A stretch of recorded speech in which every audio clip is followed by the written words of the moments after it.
মানে সম্ভোগের কালে যে সুখ নারী পান পুরুষের কিন্তু সেই সুখটা হয় না। কারণ আপনার যদি স্ত্রীর সঙ্গে শারীরিক সম্পর্ক না হয় বিয়ের পরে, বিয়েটা কিন্তু আপনার নাল অ্যান্ড ভয়েড হতে পারে। সেদিন আবার তার স্ত্রীর ইচ্ছে করছে, তখন স্বামী বলে আমার না ভাল লাগছে না। এবার স্বামীকে উনি কি বলছেন, তুমি একটা ইম্পর্টেন্ট, তুমি কাপুরুষ, তুমি অক্ষম, তোমার কোনো ক্ষমতা নেই। আমার স্বামী তো পয়সা টাকা কিছু করতেই পারে না, শারীরিকভাবে আমায় তৃপ্ত করতে পারে না। মানে একটি ছেলে উভয় দিক থেকে সে ক্ষতিগ্রস্ত, আইদার সে জানোয়ার আর নয়তো সে কাপুরুষ, অক্ষম, ইম্পর্টেন্ট। কারণ মেয়েরাও যে আমাদের দেশে ফ্রিজিড, তাই জন্য যে কত ছেলের জীবন নষ্ট হলো এ নিয়ে কোনোদিন আলোচনা হয়নি। সে পুরুষ মানুষের শারীরবিদ্যার নাম যে অ্যান্ড্রোলজি, সেটাই তো কেউ জানে। পরকীয়া তো ভারতবর্ষের বহু পুরনো জিনিস। এবার মেয়েরা যখন অনেক বেশি বাইরে বেরোলেন, তাদের কাছে অপশনস খুললো অনেক বেশি। আজকের মেয়েরা না বিয়ে করে হয়তো একটা ব্যবসার জায়গায় নিয়ে যাবো বিয়েটাকে, বিয়ে করে 8-6 মাস বাদে একটা মামলা দেবো, টাকা রোজগার করবো। ছেলেরা আমি এখনো দেখছি ডিভোর্সটা কম করতে চাইছেন। শ্বশুরকে ধর্ষণের মামলা, শ্বশুর আত্মহত্যা করেন। দেওরকে শ্লীলতাহানির মামলা, দেওর আত্মহত্যা করতে বাধ্য হচ্ছে। পুরুষ মানুষরা আপনাদের গায়ে হাতে আছে কেন? আপনার সব কিছু আপনার বউয়ের অধিকার, আপনার বউয়ের কিছুতে আপনার কোনো অধিকার নেই। এদিকে সব জায়গায় বলে বেড়াচ্ছে মেয়েদের নিজের কোনো বাড়ি হয় না। আরে ক্ষমতা থাকলে নিজে একটা বাড়ি করুন। এই জেনারেশনের ছেলেদের কোনো ধক নেই। মেয়েদেরকে তোল্লাই দেন না, তার ফলাফল তারা দিচ্ছেন নিজেরাই। মেয়েদের যদি ছোট জামা কাপড় পরার রকম স্বাধীনতা থাকে, পুরুষ মানুষেরও টাকাবার স্বাধীনতা তাদের দিতে হবে। বাচ্চা ছেলেদের নিয়ে তাদের কোনোদিন ব্যাড টাচ গুড টাচ শিখিয়েছি আমরা, তারা জানেনই না। অথচ আপনি দেখবেন বহু বাচ্চা ছেলে সেক্সুয়ালি অ্যাবিউজ, বলছি না মহিলাদের দ্বারাই। একজন মহিলা মুখ্যমন্ত্রী, আমি আবার বলছি মহিলা, আপনাদের টান এই কথা বলছি, মহিলা মুখ্যমন্ত্রী, তখন আপনারা বলেন না কেন যে উনি মহিলা মুখ্যমন্ত্রী এইসব ভাষা ব্যবহার করতে পারেন? বিপ ছাড়া যেগুলো চালানো যায় না, তিনি ফট করে বলে দিতে পারছেন সন্দেশখালিতে সেরকম কিছু হয়নি, ওটা মনে হচ্ছে মিথ্যে কথা। আপনাদের সবাই কি ভেবেছে, ভিক্ষার পাত্র নিয়ে আপনারা দাঁড়িয়ে আছেন, আমাদের ছুঁড়ে ছুঁড়ে পয়সা দিচ্ছে কেন না আপনারা যদি ভোট দেন। তো কই কেউ একবারও তো বলছে না পুরুষকে একটা কানাকড়ি দেওয়ার কথা। আপনার কি মনে হয় ছেলে মেয়ে সমান? কৌস্তবের আড্ডার অনবদ্য একটা পডকাস্টে আপনাদের সকলকে স্বাগতম জানাচ্ছি আমি কৌস্তব। আজকে আমাদের সাথে যিনি ছিলেন তিনি men's rights activist Nandini Bhattacharya. এমন অনেক কিছু অ্যাসপেক্ট রয়েছে যেগুলো আমরা সরিয়ে রাখি, ট্যাবু ওয়েবে এইগুলোকে নিয়ে আমরা বিশেষ কোনো আলোচনায় যাই না, বাট এইগুলো জানা মানুষের খুব প্রয়োজন। আজকের আড্ডাটা আপনাদের কেমন লাগলো সেটা কিন্তু কমেন্ট করে জানাতে ভুলবেন না। আমরা চেষ্টা করি প্রত্যেকটা আড্ডার মাধ্যমে ভ্যালুয়েবল একটা কন্টেন্ট আপনাদের কাছে প্রেজেন্ট করতে, যেটা আপনাদের লাইফে একটা ভ্যালু অ্যাড করবে। তো কৌস্তবের আড্ডাতে এখনও যারা যারা সাবস্ক্রাইব করেনি তারা কিন্তু সাবস্ক্রাইব করে বেল নোটিফিকেশন অন করে রাখবেন, যাতে কোনো পডকাস্টের আপডেট আপনারা মিস না করেন। আপনিও যদি আমার সাথে এরকমই একটা আড্ডা মারতে চান তাহলে আমাকে যোগাযোগ করুন। আমাকে যোগাযোগ করার প্রত্যেকটা ডিটেলস আপনারা ডেসক্রিপশন বক্স এবং কমেন্ট সেকশনের পিন কমেন্টে পেয়ে যাবেন। তাহলে চলুন শুরু করা যাক আজকের আড্ডা। নমস্কার দিদি, ওয়েলকাম টু কৌস্তবের আড্ডা। আপনি আমাদের শোতে এসেছেন, খুব ভালো লাগছে। Thank you. প্রথমে আমার একটা কোশ্চেন আছে। আপনার ব্যাপারে অনেক পড়েছি, অনেক কিছু শুনেছি। আপনি নিজে একজন নারী। হিউম্যান রাইটসের জায়গা দিয়ে যদি আমি দেখি, নারী পুরুষ উভয়ই সমান, কিন্তু আপনাকে সোচ্চার হতে দেখা গেছে শুধু ছেলেদের বিষয়ে। এটা কেন? এটার কি কোনো ব্যাক স্টোরি আছে? প্রথমে কতগুলো কথা বলবো যে আজকে পুরুষ মানুষের অধিকারের কথা উঠলে হিউম্যান রাইটসের কথা ওঠে, কিন্তু নারীদের অধিকার নিয়ে যারা কাজ করেন তাদের ক্ষেত্রে কি এটা ওঠে? সম্ভবত ওঠে না। তাই হিউম্যান তো সবাই, মানে যেটাকে বলে মানবাধিকারের আন্ডারে তো সবাই পড়েন, কিন্তু তাহলে পুরুষের অধিকারের কথা উঠলে কেন হিউম্যান রাইটসের দিকে আঙুল তোলা হয়, তাই না? যে পুরুষের কমিশনের কথা উঠলেই বলা হয় মানবাধিকার কমিশন তো আছে, তাহলে আমাদের দেশে নারী কমিশন কেন করা হলো, শিশু কমিশন কেন করা হলো, সিনিয়র সিটিজেনের বিভিন্ন অ্যাক্ট কেন তৈরি হলো? তাহলে তারা তো হিউম্যানের আন্ডারেই পড়েন, তাহলে কেন করতে হলো? অথচ পুরুষ কমিশনের কথা আমরা বললে হিউম্যান রাইটসের কথা কমিশনের কথা দেখানো হচ্ছে। পুরুষের অধিকার নিয়ে আমরা কথা বলতে গেলেই বলা হচ্ছে হিউম্যান রাইটস আছে। কেন? এটা জানতে ইচ্ছে করে খুব। যে তাহলে আইদার দুটো জিনিস হতে পারে না। আইদার মেনে নিন যে নারী, শিশু, বৃদ্ধ, বৃদ্ধা এরা হিউম্যান নন, তাই আলাদা আলাদা জায়গা করা হয়েছে, আর না তো পুরুষকে মেনে নিতে হবে পুরুষ মানুষ হিউম্যান নন, তাই জন্য আলাদা কোনো সেকশন নেই। আর এই জন্যই আপনাদের সোচ্চার হওয়া? না, এই জন্য সোচ্চার হয় না, এটা একটা ছোট পার্ট। আপনি জিজ্ঞেস করলেন, আমি তো এটা কাউন্টারটা করলাম। আর যদি বলেন যে মহিলা হয়ে আমি কেন, এটা আমি অনেকবার উত্তর দিয়েছি, আরও একবার আজকে দিই, কারণ এটা তো আরেকটা ভিন্ন দর্শকদের পরিপ্রেক্ষিত। যে এই দেশে বা বিদেশেও, পৃথিবী জুড়ে আজকে এই যে আমরা নারীরা এত কথা বলছি, এত বাইরে বেরিয়েছি, এত ঘুরে ফিরে বেড়াচ্ছি, শিক্ষিত, এত নানান কিছু, তো নারীদের আজকে এই যে এত পাওয়া, তার পেছনে সর্বদাই পুরুষ মানুষ। পৃথিবী জুড়ে যত নারীদের আইন, যত নারীদের প্রকল্প, যত সুবিধে, সবের পেছনে কিন্তু পুরুষরা। আজকে আমি যদি ভারতবর্ষের চিত্রটাও ধরি, যত আইন আজও অবধি আমরা পেয়ে চলেছি, তার পেছনে কজন নারী ছিলেন বা আছেন, সবটাই পুরুষ মানুষ চিন্তা করেছেন আমাদের জন্য। তাহলে আমার মনে হয় যে পুরুষ মানুষের আজকে যে সিচুয়েশনটা, তাতে মনে হয় নারীদের এগিয়ে আসবার সময় হয়েছে। কারণ সেটা যদি বলেন ঋণ শোধ, তাহলে ঋণ শোধ, সেটা যদি বলেন আমাদের কর্তব্য, তাহলে আমাদের কর্তব্য, বা দায়িত্ব বললে দায়িত্ব।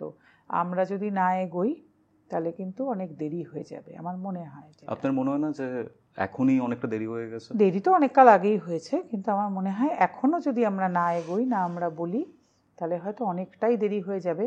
যেই ক্ষতি মানে ওভারকাম করা আর সময় থাকবে না।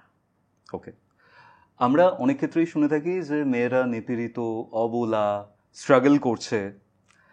একটা সাইকোলজিক্যাল এক্সপেরিমেন্ট হয়েছিল দিদি, সেখানে একটা মহিলা, তিনি সাইকোলজি নিয়ে পড়াশোনা করছিলেন, একটা এক্সপেরিমেন্ট করার জন্য তিনি 1 বছর পুরুষ সেজে সমাজে ঘুরে বেড়ান এবং নিজেকে পুরুষ বলে পরিচয় দেন। 1 বছর পর তিনি নাকি সুসাইডাল হয়ে গেছিলেন। এখান থেকে জানতে ইচ্ছা করে যে পুরুষদের লাইফটা কি সত্যিই খুব প্যাথেটিক? না না, সেটা পুরুষদের লাইফ প্যাথেটিক কিনা জানি না। এখানে তো বলতে গেলে সবাই রেড়ে করে পড়বেন, পুরুষের তো সব আছে, পুরুষতান্ত্রিক সমাজ। পুরুষের সব নেই সে কথা নয়, পুরুষতান্ত্রিক সমাজও নিশ্চয়ই ছিল, এখনো অনেক জায়গায় আছে। কিন্তু সাধারণ পুরুষ মানুষ যারা, যাদের কাছে আইনের কোনো সাহায্যই তো নেই, কিন্তু যারা মানে একটা সাধারণভাবে বড় মানে মধ্যবিত্ত পুরুষ, এটা মধ্যবিত্তরাই তো সমাজকে ধরে রাখেন, তাদের মধ্যে না আজকের দিনে বিশেষত ক্রমশ যাদের কাছে কন্ট্যাক্ট নেই, টাকা পয়সা সেভাবে নেই, আইনের সাহায্য পায় না, তাদের না জীবনটা ক্রমশ মানে খুব একটা মানে ওই যারাকে আপনি বলছেন প্যাথেটিক, সেরকম হতে যাচ্ছে। আপনার এই গল্পের প্রসঙ্গে মনে পড়লো, সেটা একটু অ্যাডাল্ট কথা হয়ে যায়। তো আপনার এখানে আশা করি সব রকম কথা বলার স্বাধীনতা আছে। অনেক পুরাকালে একজন রাজা ছিলেন, তিনি মানে তার খুব নারী হওয়ার ইচ্ছে ছিল আর কি। তো তিনি নারী হয়েছিলেন কিছুদিনের জন্যে।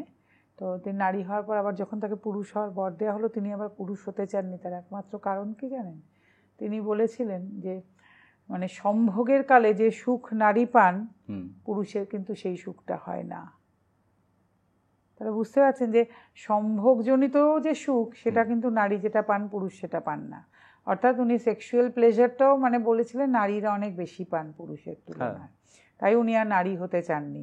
কারোর যদি মনে হয় আমি ভুল কথা বলছি, তাহলে কিন্তু তাকে আমি তারপরে এটাও বলে দেবো যে কোথায় কে কখন বলেছিলেন। কাজে বুঝতে পারছেন আপনারা যে নারীর জন্য কিন্তু অনেক জায়গাতেই অনেক বেশি সুখের বন্দোবস্ত ছিল, কিন্তু তাই বলে এটা নয় নারীরা আজও অত্যাচারিত নন, নারীরা আজও নারীদের ওপর অবিচার হয় না, সবই হয়। কিন্তু সেই খবর কিন্তু আবার অনেকে রাখেনও না। যদি এখনের পরিপ্রেক্ষিতে দেখি দিদি, এখন সোশ্যাল মিডিয়ার যুগ, আমরাও সোশ্যাল মিডিয়াতে এই জিনিসটা দেব। এই যে বিভিন্ন সোশ্যাল মিডিয়াতে অনেক নারীদের দেখা যায় যে তারা বিভিন্ন ধরনের কন্টেন্ট দিয়ে থাকেন।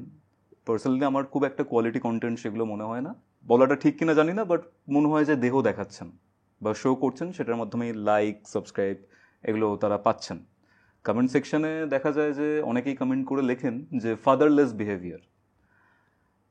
হয়তো তাদের বাড়ি থেকে সেই শিক্ষাটা দেওয়া হয়নি, সেই জন্য এরকম কমেন্টস আমি দেখেছি। একজন ছেলে বা মেয়ের বেড়ে ওঠার ক্ষেত্রে মায়ের রোল তো আমরা সবাই জানি, কিন্তু একজন বাবার কি রোল থাকতে পারে? দেখুন, আপনাকে আমি একটা কথা বলি, এই যে রিলসগুলো করে মহিলারা ছাড়েন, তার মধ্যে শুধু মেয়েরাই তো নয়, অনেক বয়স্ক মহিলারাও আজকাল এগুলো করেন। তবে ফাদারলেস বিহেভিয়ার এই কথাটা কিন্তু শুধু এরকম রিলের ক্ষেত্রে দিয়ে দিলে হবে না, এটা সব অনেক কিছুর ক্ষেত্রেই প্রতিভাত হয়। তবে একটা সংসারে আজও জানবেন একজন মহিলার প্রভাব অনেক বেশি। অনেকেই বাবা রেডে করে পড়বেন, আপনারা তো জানেন না দিদি কি সংসারে একটা মেয়ের কি অবস্থা, মায়ের কি অবস্থা। তো আজকের দিনে দাঁড়িয়ে বেশিরভাগ সংসারে কিন্তু একজন মায়ের কথাই বেশি চলে। একটা তো তার প্রধান কারণ বাবারা অনেক বেশি ব্যস্ত থাকেন কাজে কর্মে সবে, মায়ের প্রভাব খুব বেশি, সে ছেলে বা মেয়ে যার ওপরেই বলুন। আর ফাদারলেস বিহেভিয়ার তো মাদারলেস বিহেভিয়ারও তাই, যাদের সংসারে মা নেই সেসব ছেলে মেয়েদেরও দেখবেন একটা অদ্ভুত বিহেভিয়ার। অর্থাৎ একটা সন্তান বড় হয়ে উঠতে গেলে না বাবা মা দুজনের ভূমিকা সমান গুরুত্বপূর্ণ, একে অপরের পরিপূরক। বাবা এবং মা প্রত্যেকেই আলাদা আলাদা ভূমিকা মানুষের জীবনে পালন করেন।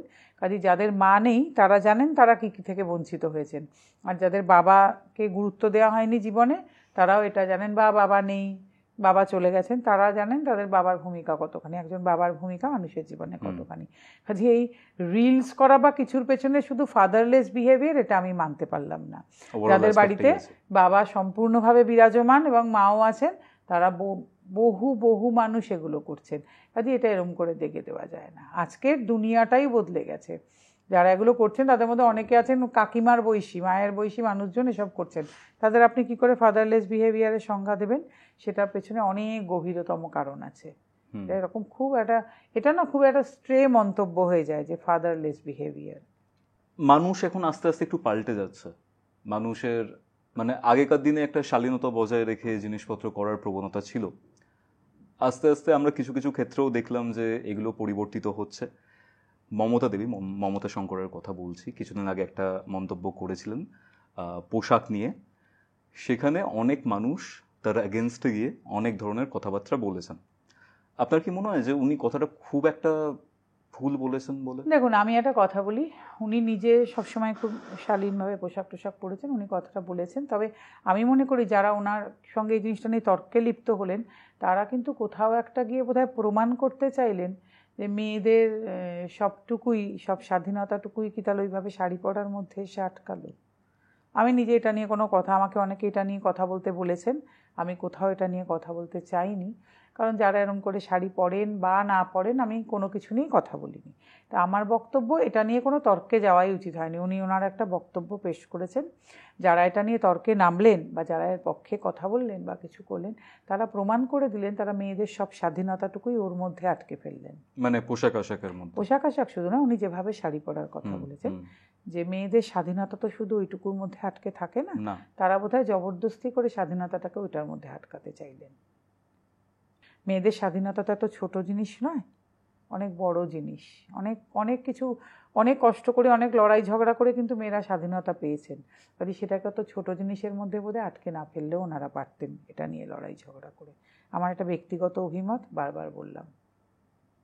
ওকে, কেমন? আবার একটা দেখলাম শাখা পলা কিছু নিয়ে বিতর্ক সৃষ্টি হলো, সেটা নিয়েও আমার খুব ব্যক্তিগত অভিমত। যার ইচ্ছে তিনি পড়বেন, যার ইচ্ছে নয় তিনি পড়বেন না। শাখা পলা সিঁদুরের ওপরে, পড়ার ওপরে কারুর সব কিছু নির্ভর করে না। আমি এরকম অনেক মানুষকে চিনি, অনেক মহিলাকে চিনি যারা শাখা পলা সেভাবে পড়েননি, খুব একচিলতে সিঁদুর পড়েন, কিন্তু তাদের আমি গায়ের গয়না খুলে ননদদের বিয়ে দিতে দেখেছি, দেওরদের মানুষ করতে দেখেছি, বা পুরো শ্বশুরবাড়ির সংসারকে বেঁধে রাখতে দেখেছি। আর এমন অনেক স্ত্রী মানে মহিলাকে চিনি যারা শাখা পলা এক মাথা সিঁদুর পরে একের পর এক পরকীয়া করেছেন। কাজে সব টার্মটাই খুব রিলেটিভ। আমার মতে শাখা পলা সিঁদুর এটা যাদের ভালো লাগে তারা পরবেন, যাদের ভালো লাগে না তারা পরবেন না। অনেকে আবার আছেন অষ্টমীর দিন পরেন, এটা গয়না হিসেবে লাল পাড় সাদা শাড়ির সঙ্গে পুজোর কটা দিন পরেন। এটা কিন্তু সবটাই মানুষের ব্যক্তিগত অভিরুচি। শাখা পলা সিঁদুর পরলেই তিনি ভয়ঙ্কর পতিব্রতা, তিনি ভীষণভাবে সতীত্বতার ভীষণ বেশি প্রকট, এবং তিনি শ্বশুরবাড়ির প্রতি কর্তব্য করেন, স্বামীর প্রতি সাংঘাতিক লয়াল। আমি হতেই পারে আমি পুরুষ অধিকার কর্মী, আমি এটাতে বিশ্বাস করি না। কারণ আমি তার বাইরে এমন অনেক মহিলাকে জানি যারা সংসারের জন্য প্রাণপাত করে দিচ্ছেন, শ্বশুরবাড়ির জন্যও করছেন, বাপের বাড়ির জন্য করছেন, স্বামীকে অত্যন্ত ভালোবাসেন, সম্মান করেন, সন্তানদের মানুষ করছেন, সব কিছু করছেন। তাদের শাখা পলা না পরেও করছেন, হয়তো সিঁদুরও এক চিলতেই পড়েন। কাজে এইভাবে কোনো কিছুর বিচার হয় না, ভাবার কোনো কারণ নেই আমি পুরুষ অধিকার কর্মী বলেই আমি এরকম একটা অযৌক্তিক কথার পেছনে দৌড়তে থাকবো। আমি বিশ্বাস করি না এগুলো। আপনি এখানে পরকীয়ার ব্যাপারটা বললেন, মানে আমাদের বয়সটা এখন খুব একটা বেশি হয়নি, কিন্তু আপনারা পৃথিবীটা আরও অনেক বেশি দেখেছেন। সেই ক্ষেত্রে কি আপনার মনে হয় যে এখনকার দিনে দাঁড়িয়ে পরকীয়া বা এক্সট্রা ম্যারিটাল অ্যাফেয়ারের যে ব্যাপারটা আগের থেকে এখনকার দিনে একটু বেড়েছে বা প্রবণতা দেখুন, মানুষের দেখুন পরকীয়া তো ভারতবর্ষের বহু পুরনো জিনিস। আবার বললেই এখন আবার অনেকে আছেন যারা ভীষণ ধর্মাবলম্বী সনাতনী, এর আগেও আমায় বলেছেন এসব নিয়ে আপনি কথা বলছেন, আপনি জানেন, বলতে চাই না এসব নিয়ে কথা, অনেক পুরনো জিনিস এবং আমাদের আইনে স্বীকৃত হয়েছে এখন। আর পরকীয়াটা অনেক পুরনো কাল থেকে আমাদের অনেক গল্প উপন্যাস সব জায়গায় চলেছে এবং খুব মহিমান্বিত করা হয়েছে, সবচেয়ে বড় ব্যাপার। আচ্ছা, পরকীয়া নাকি খুব মহিমান্বিত একটা জিনিস, যুগে যুগে লেখক ঔপন্যাসিকেরা বলে এসেছেন এটা একটা খুব বড় ব্যাপার, এটা নাকি জীবনের বারান্দার মতন, মানে বারান্দায় গিয়ে দাঁড়ালে ঘর নাকি আরো সুন্দর দেখায়, এসব কিন্তু সেই লেখকদেরই লেখা। তো সেটা বলতে চাই না, কিন্তু আমার কথা হচ্ছে যে সমাজে এক্সপোজার যত বাড়বে, মানুষ যত বাইরে বেরোবেন, বিশেষ করে মেয়েরা বাইরে বেরিয়েছেন, অনেক বেশি এক্সপোজার বেড়েছে, চাকরি বাকরিতে গেছেন, মানে সোশ্যাল মিডিয়া যখন খুলে গেল। আগে কী হয়েছিল, মেয়েরা যখন একদম ঘরে ছিলেন তারা ঘরের পুরুষটিকে শুধু দেখেছেন, বাইরে এত পুরুষ দেখার সুযোগ পাননি। তখন ভেবেছেন আমার বাড়ির মধ্যে যাই আছে না আছেন, কারণ পুরুষরা তো তার অনেক আগে থেকেই, পুরুষরা তো চিরকাল বাইরেই ছিলেন। তো এবার ঘরের মধ্যে দেখেছেন, ভাবছিলেন যে আমার এই পুরুষটি আছেন, অন্য তো কাউকে দেখার সুযোগ অত হয়নি, কেমন? তখন কি হলো যে আমার কোনো আত্মগতি নেই, তাহলে এবার মেয়েরা যখন অনেক বেশি বাইরে বেরোলেন, তাদের কাছে অপশনস খুললো অনেক বেশি। বলেন বাবা এ তো ভালো, আর পুরুষ মানুষও হয়তো বললেন যে বাবা তুমি তো খুব সুন্দর, তোমার তো দেখতে ভালো, তুমি তো ভালো গান গাও, তুমি তো খুব কাজে। তার ফলে কি হলো, মহিলা মেশার সুযোগ বাড়লো অনেক, তার ফলে কি সম্পর্ক তৈরি হওয়ার সুযোগ বাড়লো অনেক। আজকে ঘরে বাইরে উপন্যাসে বিমলা যখনই আরেকজনকে দেখতে পেল নিখিলেশের বাইরে, তখন রিলেশনশিপ তৈরি হলো। এগুলো না আমাদের বুঝতে হবে যে কেন এক্সপোজার বাড়বে, যত বাইরে বেরোবো তত এই জিনিস হবে। একদম। তারপরে আমরা আইনের স্বীকৃতি পেলাম। আজকে আমার স্ত্রী পরকীয়া করে নে করে আপনার আদালতে গিয়ে প্রমাণ করতে আপনার জীবন বেরিয়ে যাবে, তাই না? তার ফলে পরকীয়ায় প্রমাণ করে আপনি খোরপো স্ত্রীকে দেব না, এটা করতে করতে আপনি শেষ। এই প্রমাণ পাওয়া না, আবার আপনি যদি প্রমাণ পান, মানে আপনি ধরুন ঘরে এই ক্যামেরা লাগিয়ে কি বউয়ের ফোন ট্র্যাক করে করছেন, সেগুলো আবার আপনি তখন রাইট টু প্রাইভেসিতে আপনি পড়ে যাবেন, হ্যাম্পার করছেন। কাজেই বুঝতে হবে মানুষকে যে বিশাল ঝামেলায় ফেলে দিয়েছে মানুষকে। আর এই যে পরকীয়া, কেন পরকীয়া, এইটাই কারণ, আপনার এক্সপোজার যত বাড়বে, আপনি যত বাইরে বেরোবেন তত এগুলো বাড়বে।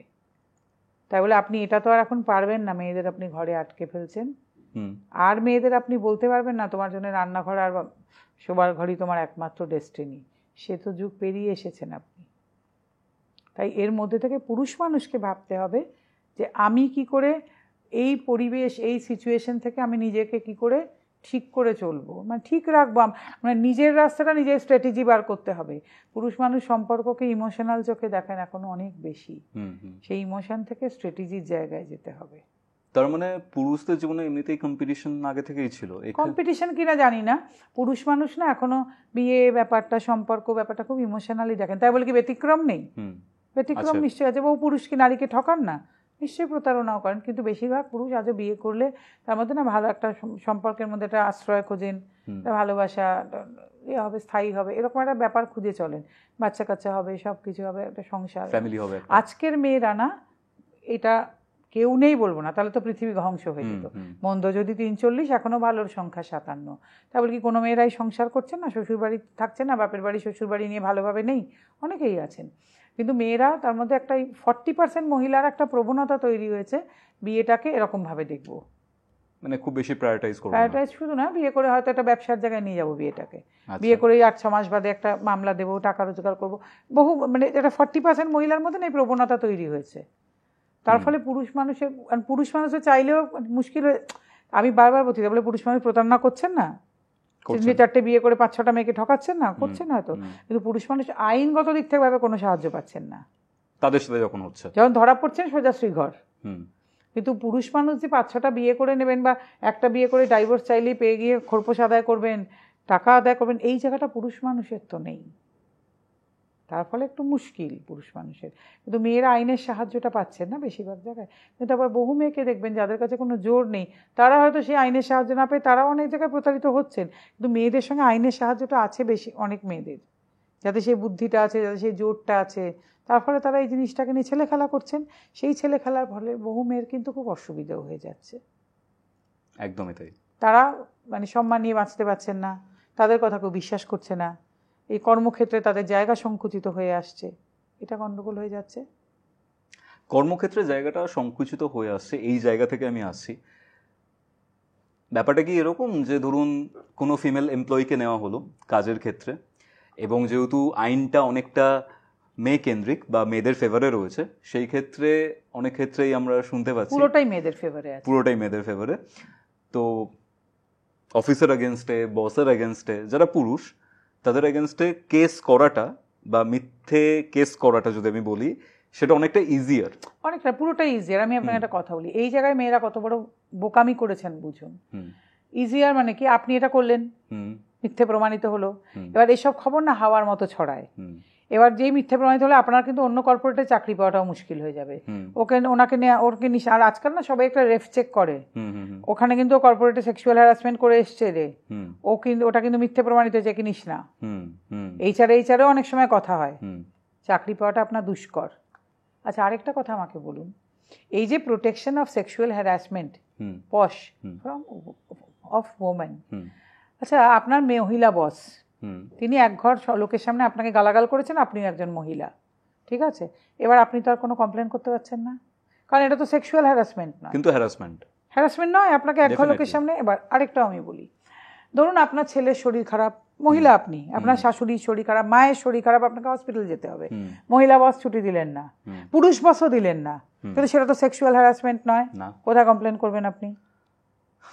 এই তো, অর্থাৎ মহিলারা আপনারা কত বড় অসুবিধে নিজেদের করেছেন, এত অবজেক্টিফাই করেছেন নিজেদের, আপনাদের সম্বন্ধে শুধুই সেক্সুয়াল হ্যারাসমেন্ট হয়। তার মানে মন, শরীর, তোমার মন নাই কুসুম?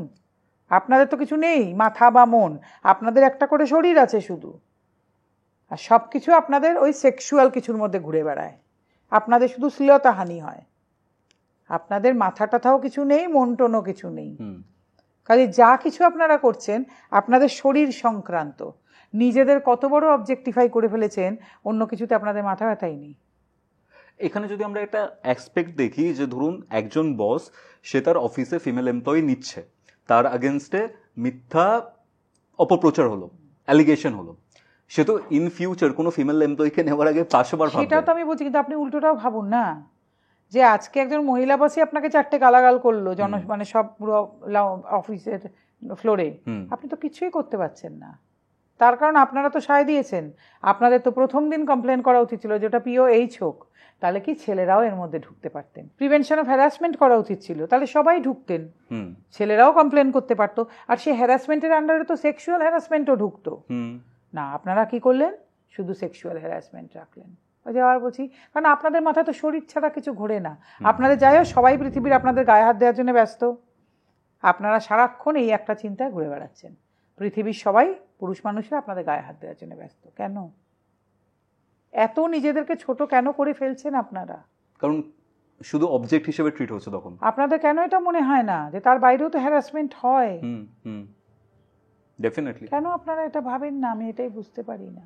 এই যে আমরা শুনি যে মেয়েদের উপর সেক্সুয়াল হ্যারাসমেন্ট হচ্ছে, সেক্সুয়াল অ্যাবিউজ হচ্ছে, বা ফিজিক্যাল মেন্টাল অ্যাবিউজ হচ্ছে, একটা পুরুষই করছে, কিন্তু এরকমটা কি আপনি দেখেছেন যে কখনো একজন মহিলা একজন পুরুষের উপর সেক্সুয়াল অ্যাবিউজ করছে? বা রোজ দেখি, আমার অফিসে কত লোক আসে, দেখতে চান আপনি? এরকম লোক এসেছেন, বলতেন বাবার গুরু দশায় তাকে স্ত্রীর সেক্সুয়াল ডিজায়ার মেটাতে হয়েছে, তা সেটা কেন বৈবাহিক ধর্ষণ নয়? কত পুরুষ আছেন আমাদের কাছে, যে দিদি হয়তো অফিসের কাজের জন্যে স্ট্রেসে বা কিছুতে হয়তো তিনি সেক্সুয়ালি অতটা ইচ্ছে নেই তার, মেটাতে হয়। এবার মজার কথা দেখুন, পুরুষ মানুষের কিরম শাখের করাত। আজকে একজন মহিলার ধরুন তার জ্বর হয়েছে বা এমনি শরীরটা খারাপ বা কোনো কিছু নেই, তাকে তার হাজব্যান্ড যদি তার কাছে সেক্সুয়ালি কিছু চান, তিনি তখন বলবেন তো যে আজকে আমার ভালো লাগছে না কোনো কিছু। এবার স্বামী জোর করলে তখন বলবে তুমি জানোয়ার, তুমি জানোয়ারের অধম। পরের দিনে তিনি FB-তে লিখে দিলেন, আমার স্বামী একজন জানোয়ার, আমার কালকে এরকম জ্বর হয়েছিল, মাথা যন্ত্রণা করছিল কিছু, তবু আমার স্বামীর যৌন চাহিদা আমাকে মেটাতে হয়েছে। স্বামী কিন্তু জানোয়ারে পরিণত হলো। হ্যাঁ, আচ্ছা, এইবার কি হলো, স্বামীর যেদিন এটা হচ্ছে যে স্বামী ভালো লাগছে না, অফিসের চাপ, বা হয়তো হতে পারে যে অফিসে তাকে থ্রেটই করা হয়েছে তোমার চাকরি চলে যাবে তুমি এটা পারোনি, সেদিন আবার তার স্ত্রীর ইচ্ছে করছে, স্ত্রী এবার তখন স্বামী বলে আমার না ভাল লাগছে না। এবার স্বামীকে উনি কি বলছেন, তুমি একটা ইম্পর্টেন্ট, তুমি কাপুরুষ, তুমি অক্ষম, তোমার কোনো ক্ষমতা নেই, পয়সা তো দেওয়ার ক্ষমতা নেই, তুমি শারীরিকভাবেও আমাকে তৃপ্ত করতে পারো না। একটা ছেলের কিন্তু উভয় দিকেই। আবার পরের দিন কিন্তু FB-তে লেখা হলো, আমার স্বামী তো পয়সা টাকা কিছু করতেই পারে না, শারীরিকভাবেও আমায় তৃপ্ত করতে পারে না। এইবার কি হয়, এইবার দেখা গেল স্ত্রী পরকীয়া করতে গেছেন, এইবার তখন তার সাপোর্টে সবাই লেগে পেল, সত্যি তো ওর আর কি উপায়, স্বামীর দ্বারা তো কোনোভাবেই তৃপ্ত নয়। আমি বলতে চাই, একজন পুরুষ এটা কোনোদিন লিখতে পেরেছেন কোনো সোশ্যাল মিডিয়ায়, কাউকে বলতে পেরেছেন যদি বলেন একটা বলবে যে তুই তো একটা জানোয়ার, তুই বউয়ের কথা এভাবে বলছিস, আর ওটা হলে বন্ধুরাও তো হাসে, তুই তো ইম্পর্টেন্ট, কিছুই পারিস না তুই। ওর জায়গাতে চলে যায়। পুরুষের সিচুয়েশনটা বুঝতে হবে মানুষকে, যেতেও কাটে আসতেও কাটে। আর মেয়েরা কিন্তু দুটো, আমার উপর রাগ করবেন না, আমি সব মেয়ের কথা বলিনি, মানে অনেক মেয়ে দুটোর ফায়দা তোলেন। যদি স্বামীকে ইম্পর্টেন্ট প্রমাণ করে দেওয়া যায়, এক্সট্রা ম্যারিটালের জায়গাটা খুলে যাচ্ছে। এক্সট্রা ম্যারিটাল শুধু না, স্বামীকে ইম্পর্টেন্ট প্রমাণ করতে গেলে তো ডিভোর্সও পাওয়া যায় সহজে, সেটা অন্য কথা।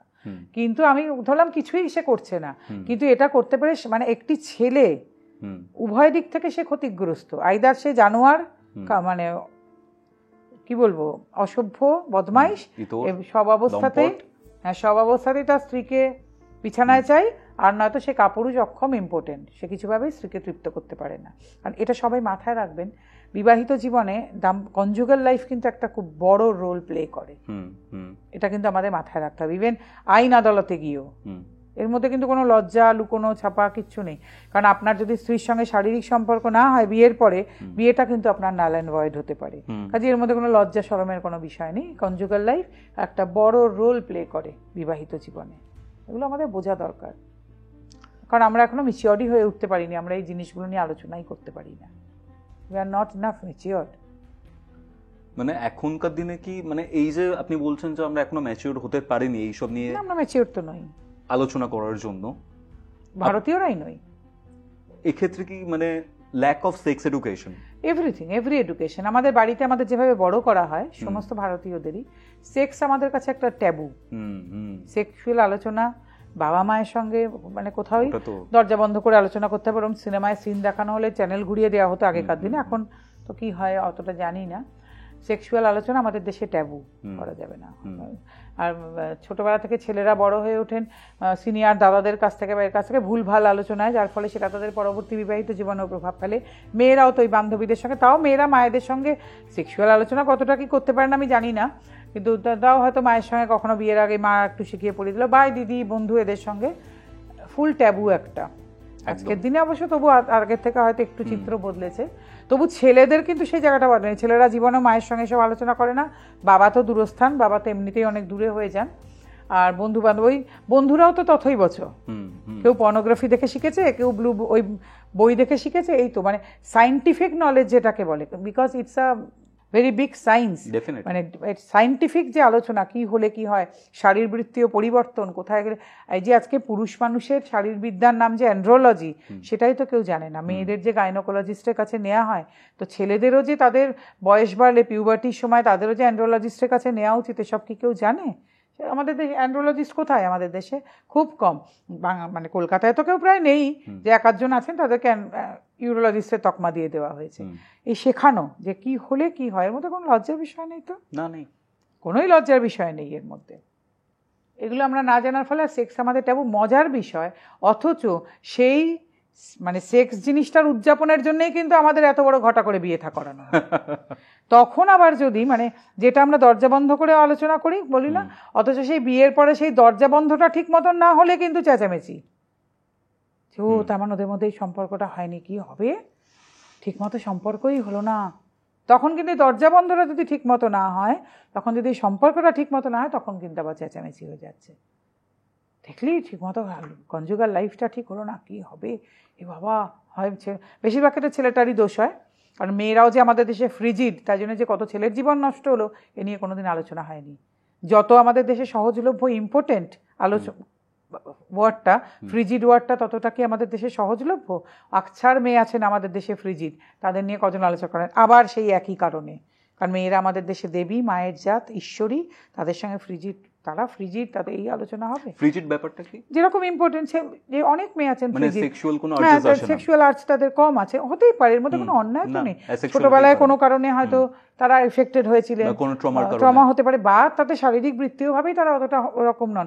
বহু ফ্রিজিড মেয়ে আছেন, বহু পুরুষ জানেন তাদের সারা জীবন ধরে তারা ভুক্তভোগী, এর মধ্যে কোনো অন্যায় নেই। মেয়েটির হয়তো ঠিক সময় চিকিৎসা হলে ছেড়েই যেত সবকিছু, হয়নি কোনোদিন, কিন্তু আমরা এটা নিয়ে আলোচনা করি না।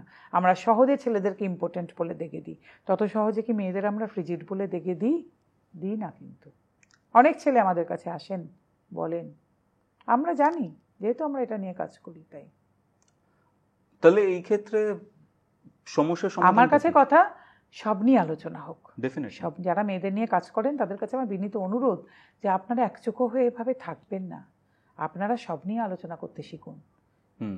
কারণ আপনারাও নিজেরা জানেন না এদেশে মেয়েরা কত ন্যাক্কারজনক অবস্থায় বেঁচে আছেন। আমরা এই কাজটা করতে গিয়ে শিখেছি, কারণ আমরা মনে করি পুরুষ মানুষ নিয়ে কাজ করতে গেলে মেয়েদের নিয়ে পড়াশোনা করাটাও কতটা জরুরি। একদম, সেটা আপনারা করেন না, ছেলেদের নিয়ে পড়াশোনা আপনারা একচোখো হয়ে আছেন। আমরা কিন্তু এটা মনে করছি না, আমরা নিরন্তর মেয়েদের নিয়েও পড়াশোনা করছি। আমরা জানি তাদের বেঁচে থাকাটা কত ন্যাক্কারজনক, তাদের দুবেলা দুমুঠে ভাত পাওয়ার বাইরে জীবনে কিছু আকাঙ্ক্ষা নেই। আর যদি পারেন সেই সব মহিলাদের, জানেনও না আপনারা তারা কোথায় থাকে, তারা কি করে, সারা ভারতবর্ষ জুড়ে তারা আছেন, তাদের একটু নিয়ে ভাবনা চিন্তা করবেন, তাদের সম্পর্কে একটু জানার চেষ্টা করুন প্লিজ, কিভাবে তারা বেঁচে আছেন। আপনাদের কোনো দায়ই নেই তাদের জন্যে, আপনারা শুধু কতগুলো মানে কি বলবো ঘিসিপিটি কথা বলে নারীবাদী হওয়ার চেষ্টা করছেন, আর মেয়েদের নিয়ে কথা বলছেন, কতগুলো এক বুলিয়া উড়ে যাচ্ছেন। আজকে একটি ফিল্ম যে এসেছে লাপাতা লেডিস, তাতে তো দেখানো হয়েছে এমন মেয়েরা আছেন যারা নিজেদের গ্রামের নাম জানেন না। আমি বিশ্বাস করি এটা সত্যি, এই মেয়েরাও আছেন এদেশে যারা নিজেদের গ্রামের নামটাও জানেন না। 40 বা 50%-এর জন্য বাকি যারা এরকম 50% রয়েছে, এরকম 50% তারা নন, এটা হয়তো খুবই কম, কিন্তু একটা বহু সংখ্যক মহিলা তো আছেন যাদের কথা আমি বললাম, যারা খাটছেন পিটছেন, স্বামী সংসার বাপের বাড়ি সব দেখে শুনে রাখছেন, সন্তান, তাদের জন্য না সব, তাদের জন্য বাঁচাটা খুব মুশকিল হয়ে যাচ্ছে। সম্মান নিয়ে সব কিছু করে, তাদের মধ্যে অনেকে হয়তো অত্যাচারিত, তাদের সব খুব গন্ডগোল হয়ে যাচ্ছে। এই যে ধরুন আপনি বললেন যে মেয়েরা ফ্রিজিড হতে পারে, ছেলেরা ইম্পর্টেন্ট হতে পারে, এগুলো কিন্তু কোনো অন্যায় নয়, এগুলো রোগ। এগুলো ঠিক সময় ডাক্তারের কাছে ঠিক মতন চিকিৎসা হলে, ওষুধপত্র, আজকাল সায়েন্স অনেক এগিয়ে গেছে, সব নিরাময় হতে পারে, এর মধ্যে কোনো কিছু অসুবিধা নেই। এই ক্ষেত্রে ধরুন বিবাহের পর কেউ জানতে পারলো যে আমার হাজবেন্ড, বিবাহের পরেই তো জেনারেলি, হ্যাঁ ডেফিনেটলি, আমাদের আজকাল তো প্রিম্যারিটাল সেক্সটা কোনো তার মধ্যে অসুবিধা তো কিছু নেই, হয়েছে অনেকে হয়তো তখনও বুঝতে পারেন, তখনও যদি চিকিৎসা করার হয় কোনো অসুবিধা তো নেই। ধরুন জিনিসটা সারলো না, তখন কি আমার মতে তাদের কিন্তু বিয়েতে না যাওয়া উচিত। মানে একটি মেয়েরও জীবন নষ্ট হয়, একটি ছেলেরও জীবন নষ্ট হয়, অনেক ঝামেলা, তখনই আবার ডিভোর্সে যাও, আবার এই করো, প্রমাণ করো, এই করো, তার থেকে তখন বিয়েটা না করাই ভালো। এখনকার দিনে দাঁড়িয়ে কি বিয়ে যে ব্যাপারটা রয়েছে বা কিছু বছর পরে বিয়ে ব্যাপারটা কি অবসলিট হয়ে যাবে? দেখুন ভাই, 30 বছর আগেও শুনেছি বিয়ে নামক ইনস্টিটিউশনটা থাকবে না। আজকে বিগ ফ্যাট ওয়েডিং এর সংখ্যা বেড়েছে। আজকে তো প্রি ওয়েডিং শুট, কেউ কেউ তো আবার নর্দমায় চলে যান ওয়েডিং শুট। হ্যাঁ বাবা, দেখেছি আমি। প্রি ওয়েডিং শুট, মেহেন্দি, সঙ্গীত, রিসেপশন, সে মানে কার থেকে কত বড় করতে পারবে। আমার ননদের ছেলের এত বড় হয়েছে, আমার ছেলের এত বড়, বন্ধু এরম করেছে, আমায় এরম করতে হবে, কম্পিটিশন ওটা। বা কেউ কেউ তো আবার ফিল্ম স্টারদের মতন করতে চাইছেন, তো করে তো এবার তারপরে হলো অ্যাব্রড হানিমুন যদি করা যায়, নাথিং লাইক ইট, যার কাছে যেরকম পয়সা, করা টরার পরে তারপরে ডাউনফলটা শুরু হয়, ম্যারিটাল লাইফে ডাউনফলটা। কারুর 6 মাস, কারুর 1 বছর, কারুর 2 বছর পরে, কারণ ততক্ষণ তো একটা ঘোরের মধ্যে থাকা চলে। এখনকার দিনে এই যে ডিভোর্সের সংখ্যাটা যে বাড়ছে আমরা দেখছি ভারতবর্ষে, আমরা আগে শুনতাম বা সমীক্ষায় বলছে যে আগেকার দিনে ভারতবর্ষে এত বেশি ডিভোর্স হতো না, এখন হচ্ছে। এটার সায়েন্টিফিক কারণটা কি? দেখুন, সায়েন্টিফিক কারণ কিছু না, আগেকার দিনে অনেক বেশি টিকিয়ে রাখা হতো, আজকের দিনে কেউ টিকিয়ে খুব একটা রাখতে না। তার মধ্যে দেখুন, এটা বুঝতে হবে, মেয়েরা অনেক বেশি চাকরি বাকরিতে গেছেন, তাদের স্বাধীন মতামত বেড়েছে, তাই জন্য মেয়েরাও মনে করছেন আমরা এভাবে থাকবো কেন, থাকবো না। আর যে বললাম, এক সংখ্যক মেয়ে মনে করছেন, এক সংখ্যক, বারবার বলছি, যে তাদের কাছে এটা হয়ে গেছে, বিয়ে করব, এটা থেকে বেরিয়ে যাবো, কি আরেকটা বিয়ে করবো, টাকা পয়সা নেবো। একদল মেয়েটা আছেন, ছেলেরা আমি এখনো দেখছি ডিভোর্সটা কম করতে চাইছেন না। হ্যাঁ, এটা একটা বড় পয়েন্ট আপনি বলেছেন। আমার কাছে বহু ছেলে এটা আসছেন, বলছেন যে দিদি ডিভোর্সটা যদি না করে হয় একসঙ্গে থাকতে, অথচ বউয়ের সঙ্গে কিন্তু বনিবনা নেই, কি আমি পরে জানতে পারি খোরপোশ দিতে হবে বলে, অ্যালিমনি দিতে হবে বলে, এরম আছেন কিছু ছেলে। আবার অনেক ছেলে সত্যিই বউকে ভালোবাসেন, একসঙ্গে বাচ্চা হয়ে গেলে বাচ্চার কারণে অনেকে একসঙ্গে থাকতে চাইছেন। কিন্তু মেয়েরা অনেকেই দেখছি, মানে মেয়েরা তো জানছেন না তারা অ্যালুমিনিটা পাবেন, খোরপোশটা পাবেন, এরকম করে। বাবা মার হয়তো একমাত্র মেয়ে, বাবার একটা বাড়িও আছে, তার কাছে চাকরিও আছে, তার কাছে তো সবটাই উইন উইন সিচুয়েশন। তো অনেক মেয়ে আছেন যারা এরকম করতে চাইছেন, তো সবকিছু মিলিয়ে এরকম একটা সিচুয়েশন, কাজে ডিভোর্স বেড়েছে। আপনি বললেন যে উইন উইন সিচুয়েশন মেয়েটির কাছে। এই যে বিয়েটা ভেঙে গেল, একটা সম্পর্ক ভেঙে গেল, এটার কি কোনো দাম নেই? না, সম্পর্কের খুব দাম তাদের কাছে নেই যারা এরকমটা ভাবেন। তারা আবার এরপরে হয়তো আরেকটা বিয়ে খুঁজে যাবে, নাও যেতে পারেন। ছেলেরা এখন অনেক বেশি, ছেলেরা এখনো সম্পর্কের দাম দেন, এখনও বিয়েতে আশ্রয় খোঁজেন, মানে মেয়েরা সিকিউরিটি খোঁজেন মেনলি। মেয়েদের রাগ করবেন না, আমি আবার বলছি সব মেয়ে নন, বহু মেয়ে এখনও আছেন যারা প্রাণপাত করছেন সংসারের জন্য, ছেলে মেয়ের জন্য, স্বামীর জন্য। কিন্তু একটা 40% মতন মেয়ে তারা বিয়েটা করেনি সিকিউরিটির জন্যে, কী পাবো তার জন্যে না, গরিমনা সেটা না হলেই তখন সেটাতে অন্যরকম ভাবেন। আর ছেলেরা না বিয়েতে এখনও মোটামুটি ভাবেন ভালোবাসা, আশ্রয়, এরকম একটা হবে, ছেলে মেয়ে হবে, একসঙ্গে থাকবো, বউ মানে তাদের কাছে একটা এরম চিত্র। আপনি বললেন যে বিয়ের পর বা বিয়ে মানে সিকিউরিটির জন্য বিয়েটা করা মেয়েদের বেশিরভাগ ক্ষেত্রে 40%-এর কথা মেয়েরা না একটু সিকিউরিটি খোঁজেন। এটা তো ইভলিউশনের জন্যই হয়েছে। না ইভলিউশন না, মেয়েরা ওই সিকিউরিটি বলছে, মেয়েরা একটু এখনো খোঁজেন সিকিউরিটি। খুব অনেক মানে মেয়েদের মধ্যে এই সংখ্যাটা কম যারা ঝুঁকি নিতে চান।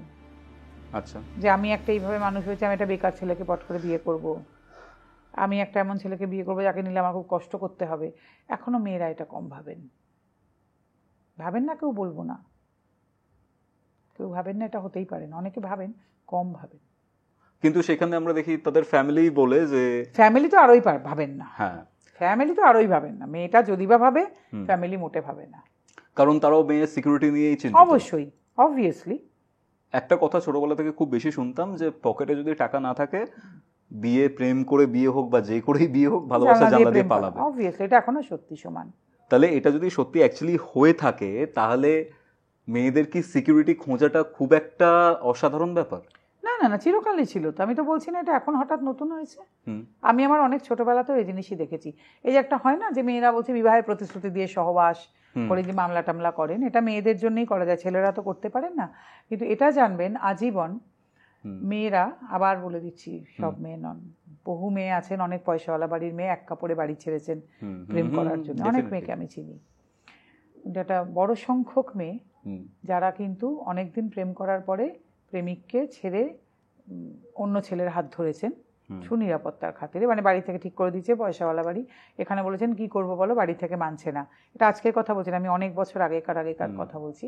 এবং সে পাল্লা কিন্তু মেয়েদের জন্যই ভারী।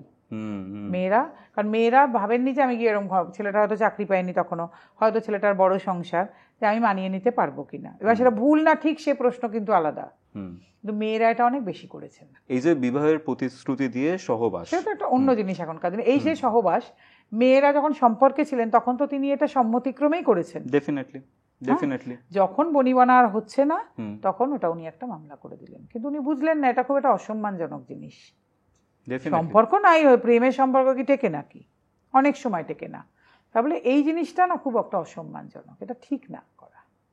কিন্তু ধরুন আমি যদি একটু ছেলেদের অ্যাসপেক্ট থেকে ভাবি, যে তার একটা গার্লফ্রেন্ড ছিল, তাদের সম্মতিক্রমেই এই সহবাসের ব্যাপারটা হয়েছে বা সেক্সুয়ালি তারা অ্যাক্টিভ হয়েছেন, এবার মেয়েটা হয়তো বেটার অপশনের জন্য বা সিকিউরিটির জন্য তাকে ছেড়ে চলে গেল। ছেলেরা করেন না কেন আমি এটা জানতে চাই। নেই, আমি ধরে নিলাম আইন, হ্যাঁ নেই, আজকে একজন করবেন, কাল 4 জন, পরশুদিন 10 জন, করতে করতে 100 জন করলে না বাধ্য, এবার এভাবেই আইনটা আসবে যে ছেলেরাও এটা করতে পারেন। হ্যাঁ, কারণ আমরা শুধু মেয়েদের দিকটা দেখছি, কারণ শারীরিক, আমার কথা করব না কেন, যেমন আজকে পড়ছিলাম, আমার তো নিজের মেন্টাল ট্রমা হতে পারে। আজকে ফেসবুকে পড়লাম যে জেনারেল কামরায় উঠেছেন বোধহয় মেট্রোতে, দেখছি লেডিস সিট খালি, জেনারেল সিটে মেয়েরা বসে আছে, আবার অন্য কামরাও তাই। তাহলে কেন লেডিস সিট রাখবো? কিন্তু আমার বক্তব্য এই কথাগুলো বলবো কেন, আমরা গিয়ে বলবো যে আপনি উঠুন, উঠে লেডিস সিটে বসুন, আপনি জেনারেল কামরায় কেন বসে আছেন, বা জেনারেল সিটে কেন বসেন, উঠুন, লেডিস সিট ভর্তি থাকলে তবু একটা কথা হয়, আপনি কেন বসে আছেন। এবার আমার বক্তব্য, এটা বলতে হবে, এই দম তৈরি করতে হবে, তবেই কিছু হবে। তো এবার বক্তব্য দিদি বললেই যদি বলে নারী বিদ্বেষী, বলবে, প্রবলেমটা কি আছে? চেঞ্জ করতে হলে এই জিনিস করতে হবে, আমার দম থাকতে হবে, দম না থাকলে কোনো চেঞ্জ হবে না এই পৃথিবীতে। খালি পেছনে বসে বলে এফবিতে লিখে কিচ্ছু হবে না, বলতে হবে, উঠে ভাই লেডিস সিটে যান, জেনারেল সিট ছাড়ুন, খালি যখন আছে আপনাকে উঠতে হবে। কি আর হবে, গালাগাল খাবো, একটা থাপ্পড়ও খেতে পারি, কি হবে আর, ম্যাক্স টু ম্যাক্স এটাই হবে, থাপ্পড় খাবো, একটা গালাগাল দেবে, কিন্তু আমাকে বাধ্য করতে হবে তাকে উঠতে। যদি পরিবর্তন করতে হয় তাহলে কিন্তু দম থাকতে হবে, দম না থাকলে কোনো পরিবর্তন আসে না। আপনি এরকম কেস অনেক ডিল করেছেন, আপনার কি মনে হয় যে ছেলেদের ধকটা কমে গেছে? হ্যাঁ অবশ্যই, আজকে জেনারেশনের ছেলেদের তো ধকই নেই। আমার দাদু তো এরম ছিলেনই না, বাবা তো ছিলেনই না, আমার হাজব্যান্ডও ইভেন এরম নন, তাদের ধক অনেক বেশি ছিল। এই জেনারেশনের ছেলেদের কোনো ধক নেই, তারা এত বেশি মেয়েদেরকে তোল্লাই দেন না, আর এত বেশি যে বাবু সোনা করতে থাকেন সারাক্ষণ, তার ফলাফল তারা দিচ্ছেন নিজেরাই। এত প্যাম্পার করছেন, বিয়ের পরে গিয়ে সেটাই চাইছে মেয়েরা, তার ফলে সেটা হচ্ছে না। প্যাম্পার করছি না, কি হয় বিয়ের পরে তখন তো ব্যাপারটা নর্মাল হয়ে যায়, তার ফলে জিনিসটা। আর মেয়েদের কি তখন, মেয়েরা ভাবছে ও বাবা এতক্ষণ আমাকে করছিল এখন তো করছে না, তাহলে কি হলো? আজকে ছেলেদের কোনো ধক নেই, ধক থাকতে হবে, পরিবর্তিত হতে গেলে ধক থাকতে হবে ভাই, ধক না থাকলে কিছু হবে না। আমরা দেখেছি এই ধক শো করতে গিয়ে অনেক পুরুষ অনেক ধরনের কেস খেয়েছেন। না ওইসব বোকা ধক নয়। আচ্ছা, ন্যায়কে ন্যায় বলার ধক থাকতে হবে। আচ্ছা, যেটা অন্যায় সেটাকে অন্যায় বলতে হবে, আর যেটা ঠিক সেটাকে ঠিক বলতে হবে। লেডিস সিট খালি থাকলে তুমি জেনারেল সিটে যদি বসে থাকো, তোমায় উঠে লেডিস সিটে যেতে হবে। আমি কোনো অন্যায় কথা বলছি না। এই জেনারেল সিট আর লেডিস সিটের থেকেই আসছি আমি দিদি। ছেলে মেয়ে, আপনার কি মনে হয় ছেলে মেয়ে সমান? সমান কেন, অসমান কি সেজন্য? তোমরা সারাক্ষণ তো ইকুয়ালিটির জন্যই লড়াই চলছে। তাহলে আমি সেই দিক থেকে বলছি না ব্যাপারটা। যদি আমরা দেখি, আমার নিজের মনে হয় ছেলে মেয়ে পরিপূরক একে অপরের। মেয়েরা হয়তো অনেক অ্যাসপেক্ট আছে যেখানে ছেলেদের থেকে অনেক ছেলেরা আবার মেয়েদের থেকে অনেক এগিয়ে। এক্স্যাক্টলি। তো এখানে একটা কনসেপ্ট চলে আসে ইকুয়ালিটির, বা ইকুয়ালিটি সেদিনই হবে আইন যেদিন জেন্ডার নিউট্রাল হবে সব। এক্স্যাক্টলি। ইকুয়ালিটি সেদিন হবে যেদিন মেয়েরা আদালতে দাঁড়িয়ে বলতে পারবে যে মহামান্য ধর্মাবতার, আমি ওর থেকে বেশি মাইনে পাই, কাজেই খরপোশ আমি দেবো, ও আমায় দেবে না। সেদিন ইকুয়ালিটি হবে। তার আগে কিসের ইকুয়ালিটি? কোনোদিনও ইকুয়ালিটি নেই। তার সব কিছুতে ইকুয়াল হতে হবে। যেদিন মেয়েরা এই কথাগুলো বলতে পারবে, যেদিন ছেলেরা গিয়ে স্বামী নির্যাতনের কেস লজ করতে পারবে, সেদিন ইকুয়ালিটি হবে। আজকে তো একতরফাতে ইকুয়ালিটি হবে না। এখানে একটা কনসেপ্ট কথাবার্তার মধ্যে এসে দিদি, সেটা হচ্ছে যে ম্যারিটাল রেপ বা বিবাহের মধ্যে ধর্ষণের যে ব্যাপারটা, এখনকার দিনে তো বা যখনই হোক ব্যাপারটা, সেটা তো প্রমাণ করাটা খুবই ডিফিকাল্ট একটা জায়গা। ঠিক আছে, এখানে আপনি একটা জায়গায় বললেন যে পুরুষের এই চাহিদাটা এসছে, নারী তাকে বা স্ত্রী তাকে জানোয়ার বলে সম্বোধন করছে, কিন্তু মেয়েটার যখন এই চাহিদাটা হয়েছে, ছেলেটা ফুলফিল করতে পারেনি, তখন তাকে ইম্পর্টেন্ট বলা হয়েছে। এমনিতেই আমরা দেখেছি যে নিজের রেসপেক্টে বলি বা বন্ধু বান্ধবদের থেকেও তো শুনি বা সিনিয়রদের থেকেও শুনি, বিয়ে করে হয়তো তারা অনেক ক্ষেত্রেই হ্যাপি নেই, বিভিন্ন ধরনের টেনশন, বিভিন্ন ধরনের ঝগড়াঝাটি, অশান্তির মধ্যে তারা রয়েছে। তো যখন তাকে ইম্পর্টেন্ট বলে তকমাও দিয়ে দেওয়া হচ্ছে, সেটার কারণে তার স্ত্রী এক্সট্রা ম্যারিটাল অ্যাফেয়ারেও জড়িয়ে যাচ্ছেন, তখন একটা ছেলের মেন্টাল হেলথের কি কন্ডিশন হয়? মেন্টাল হেলথ অনেক কিছুতেই খারাপ হতে পারে। স্ত্রী পরকীয়ায় জড়ালে তো খুবই মানুষের খারাপ লাগে, স্বামী পরকীয়ায় জড়ালেও স্ত্রী সেই খারাপ লাগা হতে পারে। প্রথম যেটা সেন্স হয় সবারই যে আমার একটা কিছু তাহলে কমই, সেই জন্য জড়ালো। ছেলেদের এটা না খুব হার্ট করে, মেয়েদেরও ডেফিনেটলি করে, যে প্রথমেই মনে হয় যে তাহলে আমি মানে আমার কিছু একটা কমি আছে, যে আমার সেই জন্য আমার থেকে দূরে সরে গেল সব কিছু, ডেফিনেটলি করে এটা না। তবে আমি মেরিটাল রেপ নিয়ে একটা কথা বলতে চাই, যে মেরিটাল রেপ যদি হয় জেন্ডার নিউট্রাল হোক, তাহলে পুরুষ মানুষও সেটা অ্যাপ্লাই করতে পারে। আর সবচেয়ে বড় কথা, তা যদি না হয় আগের দিন প্রত্যেকদিন শোবার আগে স্ট্যাম্প পেপারে সাইন করতে হবে, এটা কনসেন্ট পেপার। আমার কনসেন্ট ছিল। না না, যেমন হবে জিনিস তেমন হবে। আমি খারাপ ভাষাটা ব্যবহার করলাম না, কারণ আবার ট্রোল হতে হবে, তাহলে আপনাদের হতে হবে ট্রোল। আমি তো ট্রোল ফোলের পাত্তা দিই না। তো তাহলে কনসেন্ট পেপারে সাইন হোক যে এটা কনসেনসুয়াল ছিল। এটা কারণ আজকে ম্যারিটাল রেপে আজকে এটা হয়ে গেল, আর কাল সকালে কোনো কারণে বনিবনা হলো না, কি নেকলেস কিনে দেওয়ার ইয়ে হলো না, তবে তুমি কালকে চলে গেলে, কুরকুরে না কিনে দিলে যারা ডিভোর্স চাইতে পারে তারা তো সব করতে পারে। ও মা, গত 3 দিন ধরে তো এটাই ঘুরছে। কুরকুরের কত বড় অ্যাডভার্টাইজমেন্ট হতে পারে এটা। অ্যাডভার্টাইজমেন্ট প্রসঙ্গে অনেক কিছু বলার আছে আমার। কুরকুরের কত বড় অ্যাডভার্টাইজমেন্ট হতে পারে। কুরকুরে বর কিনে দেয়নি বলে ডিভোর্স চেয়েছে, তাহলে তারা তো করতেই পারে এরকম।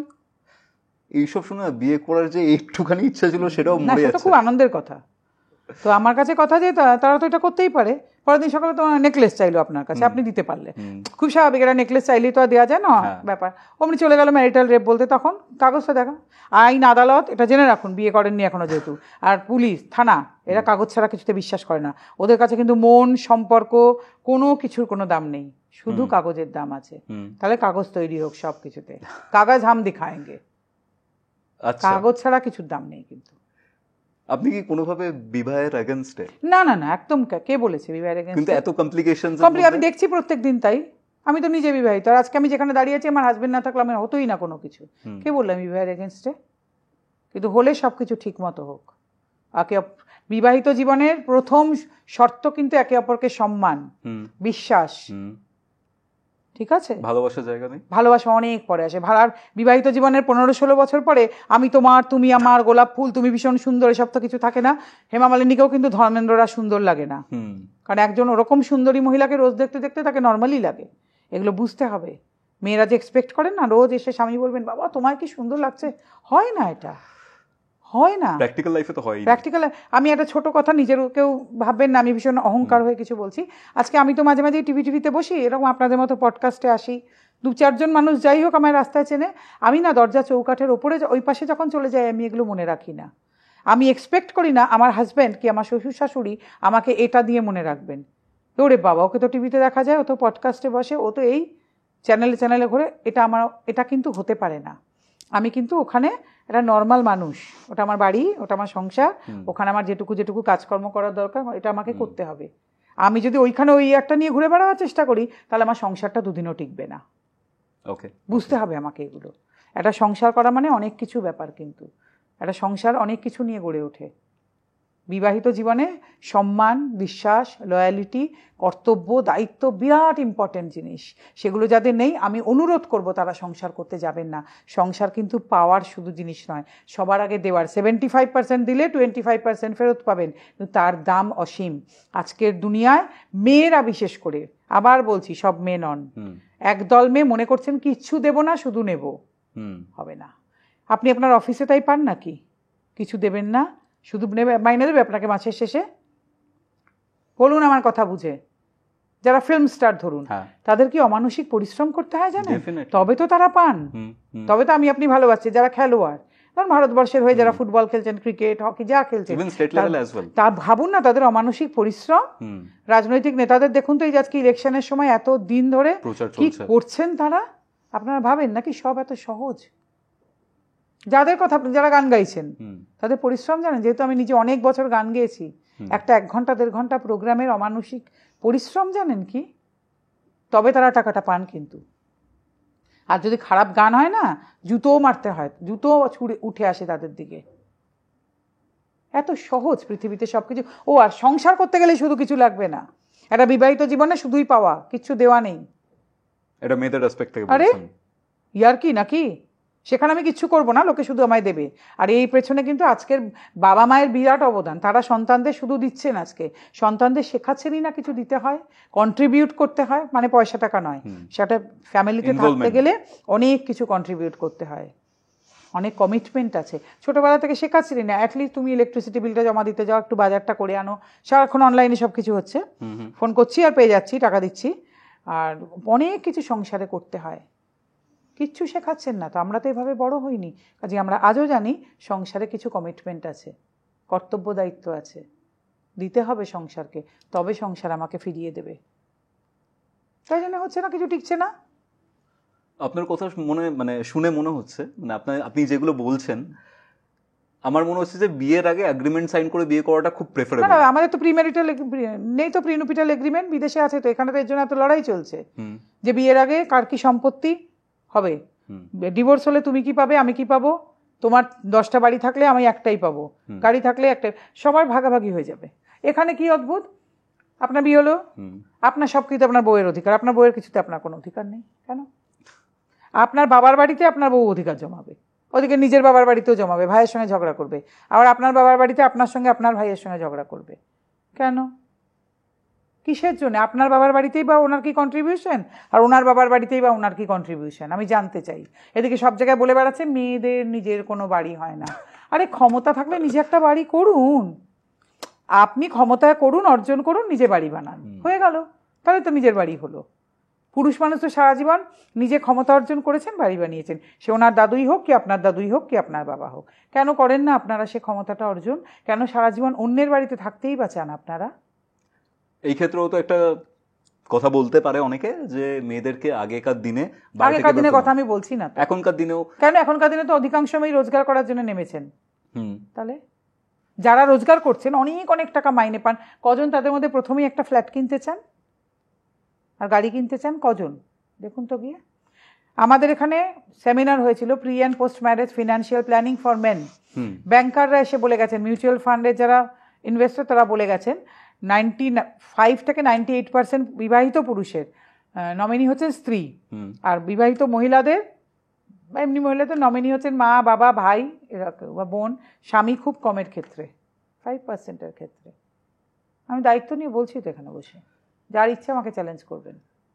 মানে এটা কি একটা টেন্ডেন্সি বা একটা ইনসিকিউরিটি? টেন্ডেন্সি কিনা জানি না, মেয়েরা এটা করেন, আমি অন্যায় কি ন্যায় সে প্রশ্নে যাচ্ছি না তো। কেন তাদের কি মনে হয় যে সম্পর্কটা শেষ হয়ে যেতে পারে? শেষ হয়ে যাই না, মনে হতেই পারে যে কোনো দিন হয়ে যেত। স্বামীকে তারা আজও নিজের মনে করেন না, বেশিরভাগ মেয়ে। আবার বলছি তো এখনই, স্বামীকে খুব, এটা কিন্তু একটা জেনারেশনের সঙ্গে সঙ্গে শেষ হয়ে যাচ্ছে। আমরা কিন্তু এখনো মনে করি নিজের।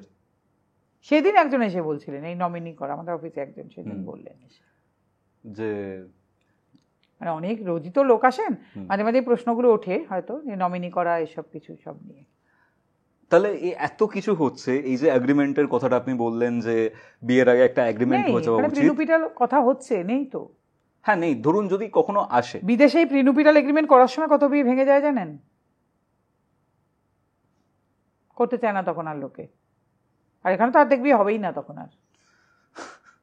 তাও আপনার মনে হচ্ছে যে বিয়ের জিনিসটা টিকে যাবে? টিকে যাবে, সেটা টিকবে না এমন না। এখনো তো বহু মানুষ আছেন যারা বিয়ে করে সুখে শান্তিতে থাকতে চান, অনেক মেয়েও আছেন, অনেক ছেলেও আছেন, বড় বড় বড় বড় পরিবার আছে যারা, ধরুন ব্যবসায়ী পরিবার, তাদের মধ্যে বিয়েটাও একটা বিজনেস ডিলও বটে, কিন্তু থাকবে তো আরো অনেক, সেও অনেক প্রজ অ্যান্ড কনস আছে। বিয়ে একটা এমন প্রতিষ্ঠান যেটা এত সহজে ভেঙে যায় না, কি সেটা কখনো হতেই পারে না। অনেক ক্ষেত্রে আমরা দেখে থাকি যে, মানে যেটা বলছিলাম আমি, মেয়েরা অনেক ধরনের সুবিধা পেয়ে থাকে, এক্সট্রা ফেভারস পেয়ে থাকে শুধু মেয়ে হওয়ার জন্যই। বাসের সিটের কথাটা নিয়ে আমরা আলোচনা করলাম, ওটা অনেক পুরনো হয়ে গেছে। তা সত্ত্বেও মেয়েদের একটা কমপ্লেক্স থেকে যায়, যেটা দেখা যায়। এবার এই যে নারীদের নিপীড়ন, মেয়েরা অবলা, এই পুরো জিনিসটা কি একটা প্রোপাগান্ডা? না, নট নেসেসারিলি। আমি একটু আগেও আপনাকে বললাম, পৃথিবী জুড়েই বহু নারী আছেন যারা এখনো যথেষ্ট অনেক সময় অত্যাচারিত, তারা তো আছেন। বারবার যেটা বলতে চাই, এই মিসইউজের কারণে সেই নারীদের নিপীড়ন চাপা পড়ে যাচ্ছে।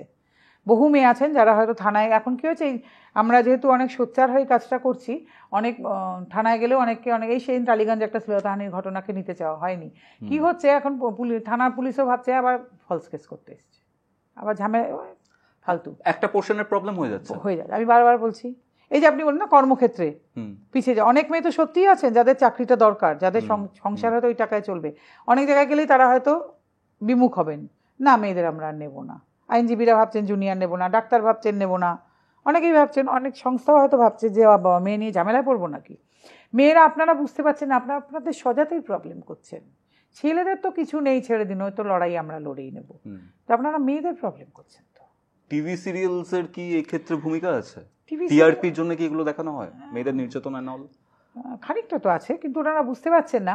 আজকে একটা খুব নাম করা রিয়েলিটি শো ধরুন, যে সেখানে আমাদের কাছে অনেক ছেলেরা আছেন যাদের ওয়াইফরা ওখানে গেছেন, বলতে দিদি যা আমার বাড়ির সঙ্গে করে গেছে সেটা ওখানে গিয়ে উল্টোটা বলছে। এবং একটি ছেলে তো এই নিয়ে বিরাট ইন্টারভিউ দিয়েছিল যে এই শোটা বন্ধ হওয়া দরকার, সেও আমাদের মেম্বার, যা ওর বাড়ির সঙ্গে করে গেছে ওর উল্টোটা ওখানে গিয়ে বলছে। তাহলে আপনারাও একটু রেকি করুন যারা ওগুলো এদেরকে নিচ্ছেন, একদম নির্বিচারে ওখানে গিয়ে পুরুষ মানুষের পরিবারকে দেখে দেওয়া হচ্ছে, এটা তো ঠিক না, তাই না?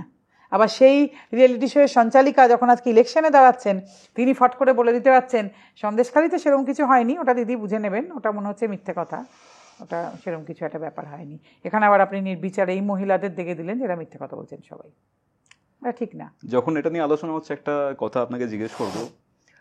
নির্মলা সীতারামন একটা কথা বলেছেন, যে কথাটা হচ্ছে যে টাকা চাইলেই পাওয়া যাবে না, টাকা দেওয়া হয়েছে হিসেবের টাকা, আমার আপনার বাবার টাকা নয়, এটা জনগণের ট্যাক্সের টাকা, আগে হিসাব দিন তারপর টাকা পাবেন। এই যে বাপের টাকাটা উনি বললেন, কিন্তু ধরুন আমাদের প্রাইম মিনিস্টার, হোম মিনিস্টার, মোদিজি, অমিত শাহ এই টার্মে বা এই টোনে কথাটা বলতে পারবেন না দিদিকে, কারণ তখনই এফআইআর কেস হবে। মহিলা মুখ্যমন্ত্রীকে এরকম ভাবে বললেন, সবসময় ভিকটিম কার্ড।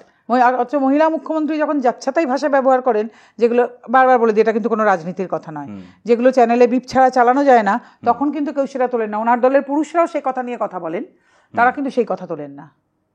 এমন এমন ভাষা উনি ব্যবহার করেন একজন মহিলা মুখ্যমন্ত্রী। আমি আবার বলছি, মহিলা আপনাদের টার্মে এই কথা বলছি, মহিলা মুখ্যমন্ত্রী, তখন আপনারা বলেন না কেন? তাই না? অথচ এখান থেকে কোনো কথা বলে যে আপনারা বলেন মহিলা মুখ্যমন্ত্রীকে এই কথা বললো, তখন আপনাদের এটা মনে পড়ে না যে উনি মহিলা মুখ্যমন্ত্রী এইসব ভাষা ব্যবহার করতে পারেন, বিপ ছাড়া যেগুলো চালানো যায় না? আপনারা সতর্ক হন, কবে আপনাদেরকেও ওই ভাষাগুলোই উনি বলবেন বা বলেন কিনা তাই জানি না, দম রাখুন।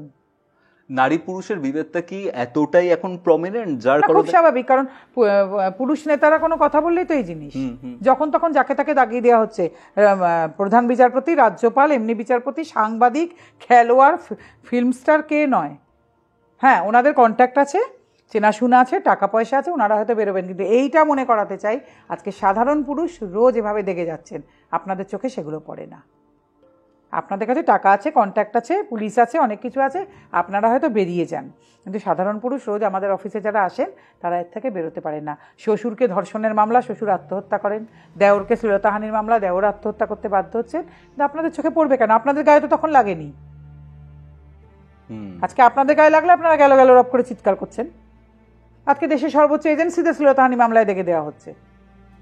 কেন হচ্ছে? কারণ আপনারা করেছেন আজকে এই সিচুয়েশন। তো নারী শক্তি, নারী এগোলে দেশ এগোবে, নারীর অগ্রগতি করে করে দেখুন আজকে অগ্রগতির মাত্রা কোথায় পৌঁছেছেন।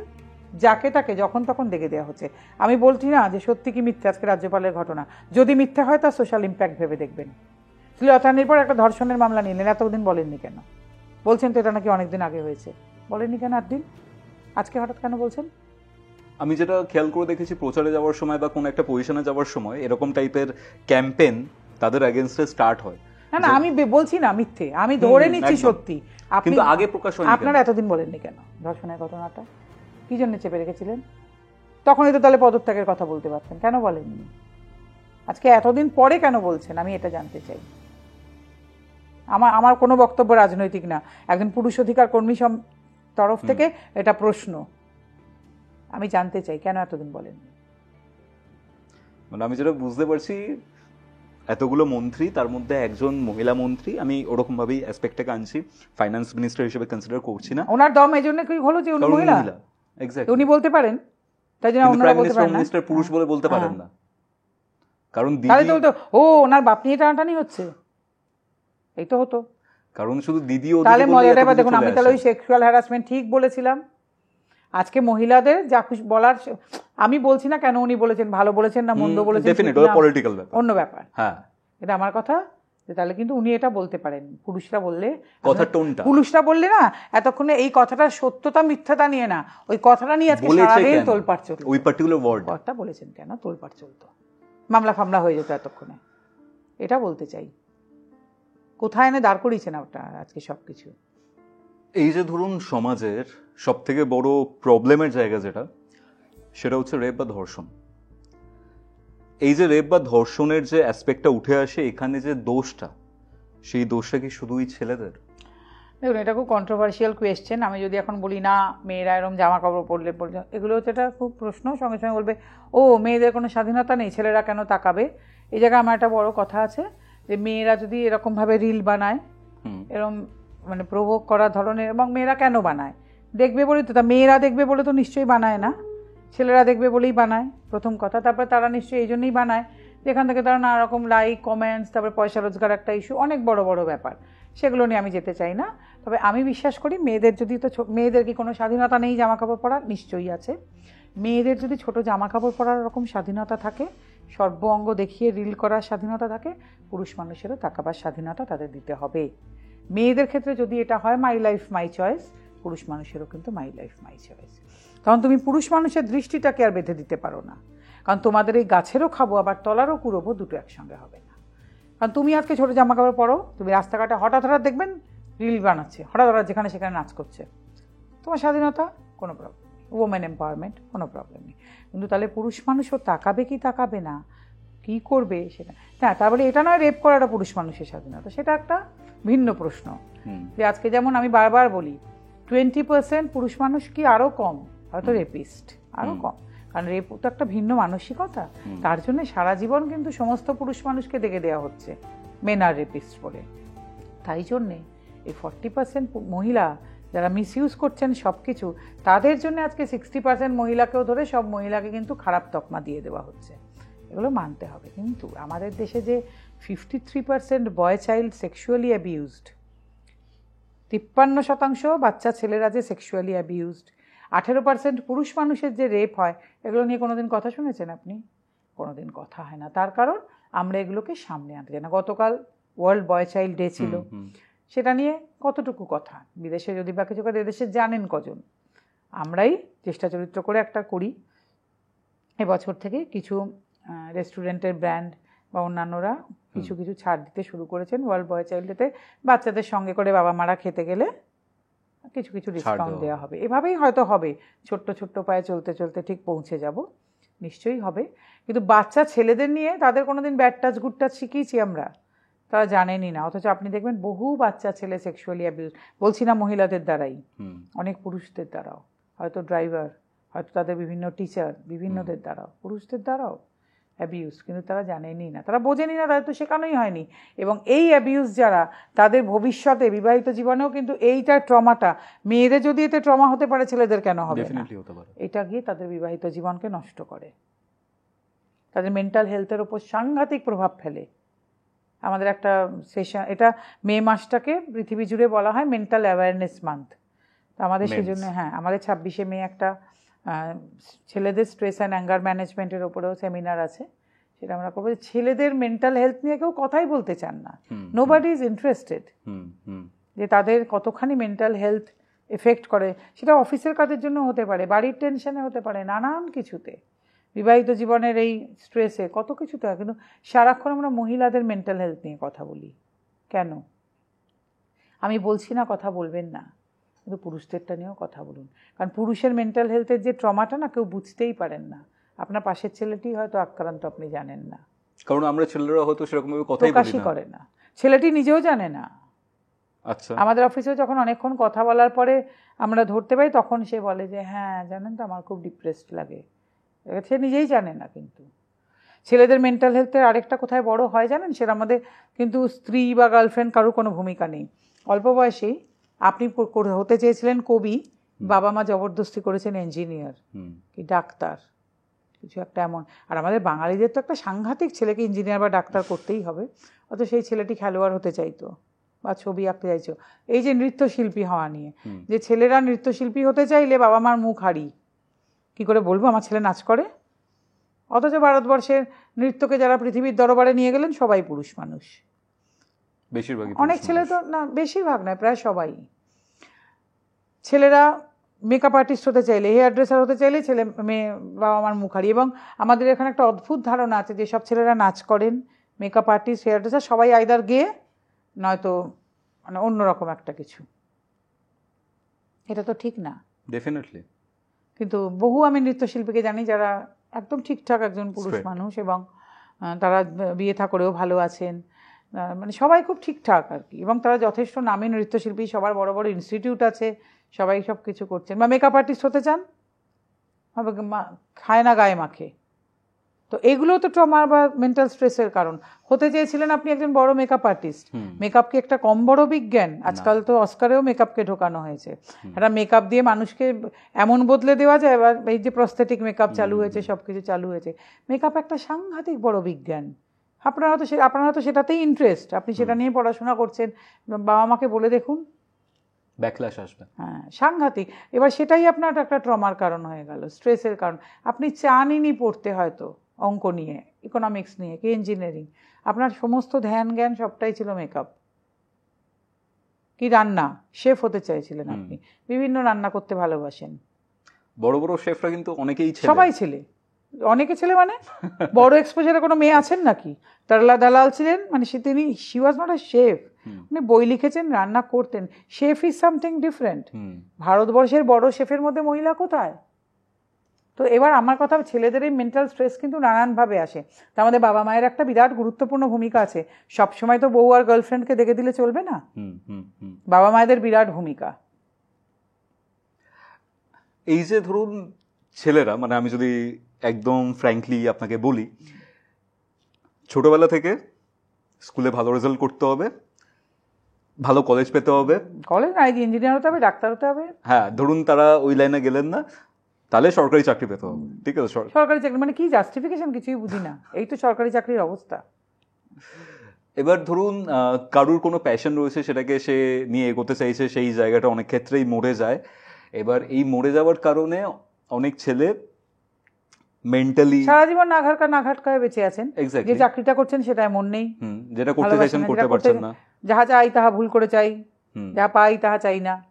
মানে জানেন না কি সারাটা জীবন এলোমেলো হয়ে গেল, তার ফলে বিয়েও হলো, সেখানেও হয়তো মন খুলে বলতে পারলেন না, তার ফলে সে বিবাহিত জীবনটাও ভালো হয় না। আর দৈবাজয়ী তার স্ত্রী অনেক সময় আসেন, যিনি হয়তো বুঝতে পেরেছেন, আমি তখন তিনি হয়তো তাকে একটু একটু করে এগিয়ে দিলেন ওই দিকটা, এরকম আমি অনেককে জানি। যাদের স্ত্রীরা আসার পরে তারা তবু একটু বুঝতে পেরেছেন যে আমার স্বামী এটা করতে ভালোবাসতেন। কাজে সবসময় নির্বিচারে স্ত্রীকে দেখে দিলেও কিন্তু চলবে না। আমি বহু মাকে জানি ছেলের জীবন নষ্ট করার জন্য একেবারে মানে সাংঘাতিক তার ভূমিকা, এও মাকে আমি জানি। এবং এমনও আমি শুনেছি যে তার নিজের মাই চাইনি যে তার বিয়ে হোক। হ্যাঁ আমি জানি, তো অনেকে জানি।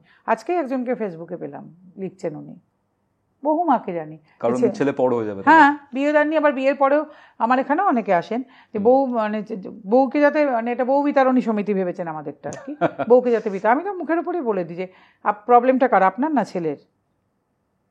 তখন ছেলেকে হয়তো আলাদা নিয়ে কথা বলা হয়, ছেলে বলে তো দিদি দে ডু ইন্টারভেন, সব কিছুতে তারা ইন্টারভেন করেন। আমি তখন বলি আলাদা থাকুন, তাহলে আপনার ছেলে তো প্রবলেম নেই যা বুঝলাম, আপনি আর আপনার হাজবেন্ড আলাদা থাকুন, ছেলেকে আলাদা থাকতে দিন। বহু মা আছেন এরকম যারা চান না বউয়ের সঙ্গে ছেলে থাকুক। মানে আমাদের ফিল্ম কালচারের জন্য একটা জিনিস বা একটা ডায়লগ খুব বেশি চলে আসছে, মর্দ কো দর্দ নেই হোতা, সব খুব পুরনো কথা হয়ে গেছে, ছেলেরা কাঁদতে পারে না অ্যান্ড অল। এবার এই কারণে আমরা নিজেদের বন্ধু বান্ধবদের মধ্যেও ধরুন কোনো একটা জিনিস নিয়ে প্রবলেমের মধ্যে রয়েছে, সেটাকে নিয়ে শেয়ার করতে পারি না, মনে হয় যে না সেটা আমি বলি, আপনার পাশের সবচাইতে প্রিয়তম বন্ধুই হয়তো বউয়ের কাছে মার খায়, আপনারা জানেন না। সেদিনই আমার অফিসে ঘটেছে এটি, ছেলে এসে বললো দিদি, আমার তো গ্রুপ আছে হোয়াটসঅ্যাপ, বললো দিদি আমার পাশের বাড়ির ছেলেটাই যে গ্রুপে আছে, আমি গ্রুপে ঢুকে দেখলাম। আমি তাহলে দেখুন আপনি, দুনিয়া মে কিতনা গম হ্যায়, মেরা গম কিতনা কম হ্যায়, আপনার পাশের বাড়ির ছেলেরই এই প্রবলেম আছে, আপনি জানতেনই না একদিন। এইসব কারণের জন্য কি ছেলেরা খুব বেশি আত্মহত্যা প্রবণ হয়ে উঠেছে এই জেনারেশনে? সে তো 6 গুণ বেশি ছেলেদের আত্মহত্যা মেয়েদের থেকে, ছিল চিরকালই, করোনার পরে আরো বেড়েছে পার্সেন্টেজটা পৃথিবী জুড়ে। মাথায় রাখবেন এটা কিন্তু ইন্ডিয়া বলে না, এবং পৃথিবী জুড়ে পুরুষ মানুষের অবস্থাটা ভালো নয়, কারণ পৃথিবীর কোথাও ডোমেস্টিক ভায়োলেন্সের একটা আন্ডায় পুরুষ মানুষ নেই, বা পৃথিবী জুড়ে যে প্রবলেমটা খুবই বেশি সেটা হচ্ছে বাচ্চাকে দেখতে দেওয়া হয় না পুরুষ মানুষকে, প্যারেন্টাল অ্যালিনেশন যেটাকে বলে। অস্ট্রেলিয়ায় প্রতি 6 মিনিটে একজন পুরুষ মানুষকে ঘরের বাইরে বের করে দেওয়া হয়, বিভিন্ন প্রবলেম। কাজে সারা পৃথিবীতে পুরুষ মানুষ কোথাও ভালো নেই, ভাবার কারণেও বাবা অন্য জায়গায় পুরুষ ভালো যায় না, কোথাও ভালো নেই। কাজে পুরুষ মানুষকে না কথা বলতে হবে। এই যে আমি বললাম যে লেডিস সিটে যদি ফাঁকা থাকে তুলিয়ে বসিয়ে দিতে হবে, উঠুন ভাই ও লেডিস সিট ফাঁকা আছে ওখানে গিয়ে বসুন, কথা বলতে হবে। কথা যদি না বলেন কেউ কিছু দেবে না, এটা পৃথিবীর নিয়ম। মেয়েরা কিন্তু অনেক লড়েছেন, চিৎকার করেছেন, মারামারি করেছেন, তবে সব পেয়েছেন, এটা ভুলে যাবেন না আপনারা কেউ। একটা ছেলে এবং একটা মেয়ের কথা আমি বলছি, বাচ্চা ছেলে বাচ্চা মেয়ে। একটা মেয়ে যখন বড় হচ্ছে একটা সময়ের পর তার বাবার থেকে তাকে সামান্য একটু দূরে রাখা হয়, এবং মায়ের সাথে সে খুব ক্লোজ হয়, বিভিন্ন আলোচনা মায়ের সাথেই হয়, এবং সেভাবে সে বেড়ে ওঠে। এবং এই ক্ষেত্রে যদি আমি একটা ছেলের কনসেপ্ট দেখি, সে বাবার থেকে তো এমনিতেই দূরে, ছেলেরা আর বাবাদের মধ্যে আমি জানি না কী ডিফারেন্স আছে বা কী কারণে তারা একটুখানি সেপারেট থাকতে পছন্দ করেন। একটা ছেলে তার বাবার থেকে দূরে, যত বয়স বাড়ছে তার মাও তাকে আস্তে আস্তে একটুখানি দূরে রাখছেন। ইমোশনাল কথা ছেলেরা বাবা মার সাথে খুব বেশি শেয়ার করতে পারেন না, রাদার বন্ধুদের সাথে হয়তো খুব বেশি ইমোশনালি অ্যাটাচ হতে পারেন না, যাই না মেল লিগো কিনা কিসের জন্য। এবার এই কারণের জন্য ছেলেরা একটা জায়গাতে গিয়ে আইসোলেট হয়ে যাচ্ছে, লোনলি হয়ে যাচ্ছে, হয়তো তার গার্লফ্রেন্ডকেও বুঝতে দেয় না যে সে ডিপ্রেসড আছে, কোনো কিছু নিয়ে প্রবলেমের মধ্যে রয়েছে। তো এই ক্ষেত্রে সলিউশনটা কি? নানা রকম আছে, বহু মা আছেন ছেলের সঙ্গে ভীষণ ক্লোজ, আমার ছেলে আমার সঙ্গে তো সব কিছু বলে, সেই ছেলেদের ব্যক্তিত্ব তৈরি হয় না, তাদের বিবাহিত জীবন বিয়ে করিয়ে কোনো মেয়েকে আনার পরে সাংঘাতিক প্রবলেম, সেই মেয়েটি কিন্তু খুব প্রবলেম ফেস করে, মাম্মাস বয় বলে ভীষণ প্রবলেম ফেস করে সে ছেলে। বহু ছেলেকে আমি এরকম দেখছি, মায়েরা সব বিষয়ে কথা বলবেন তাদের, কি করবে ছেলে কি না করবে। বাবার সঙ্গে একটা দূরত্ব হয়, তবে কিছু কিছু ছেলে আবার বাবার সঙ্গে বন্ধুত্ব একেবারে নেই বলবো না, কারণ এক্সেপশন প্রুভস দ্য ল।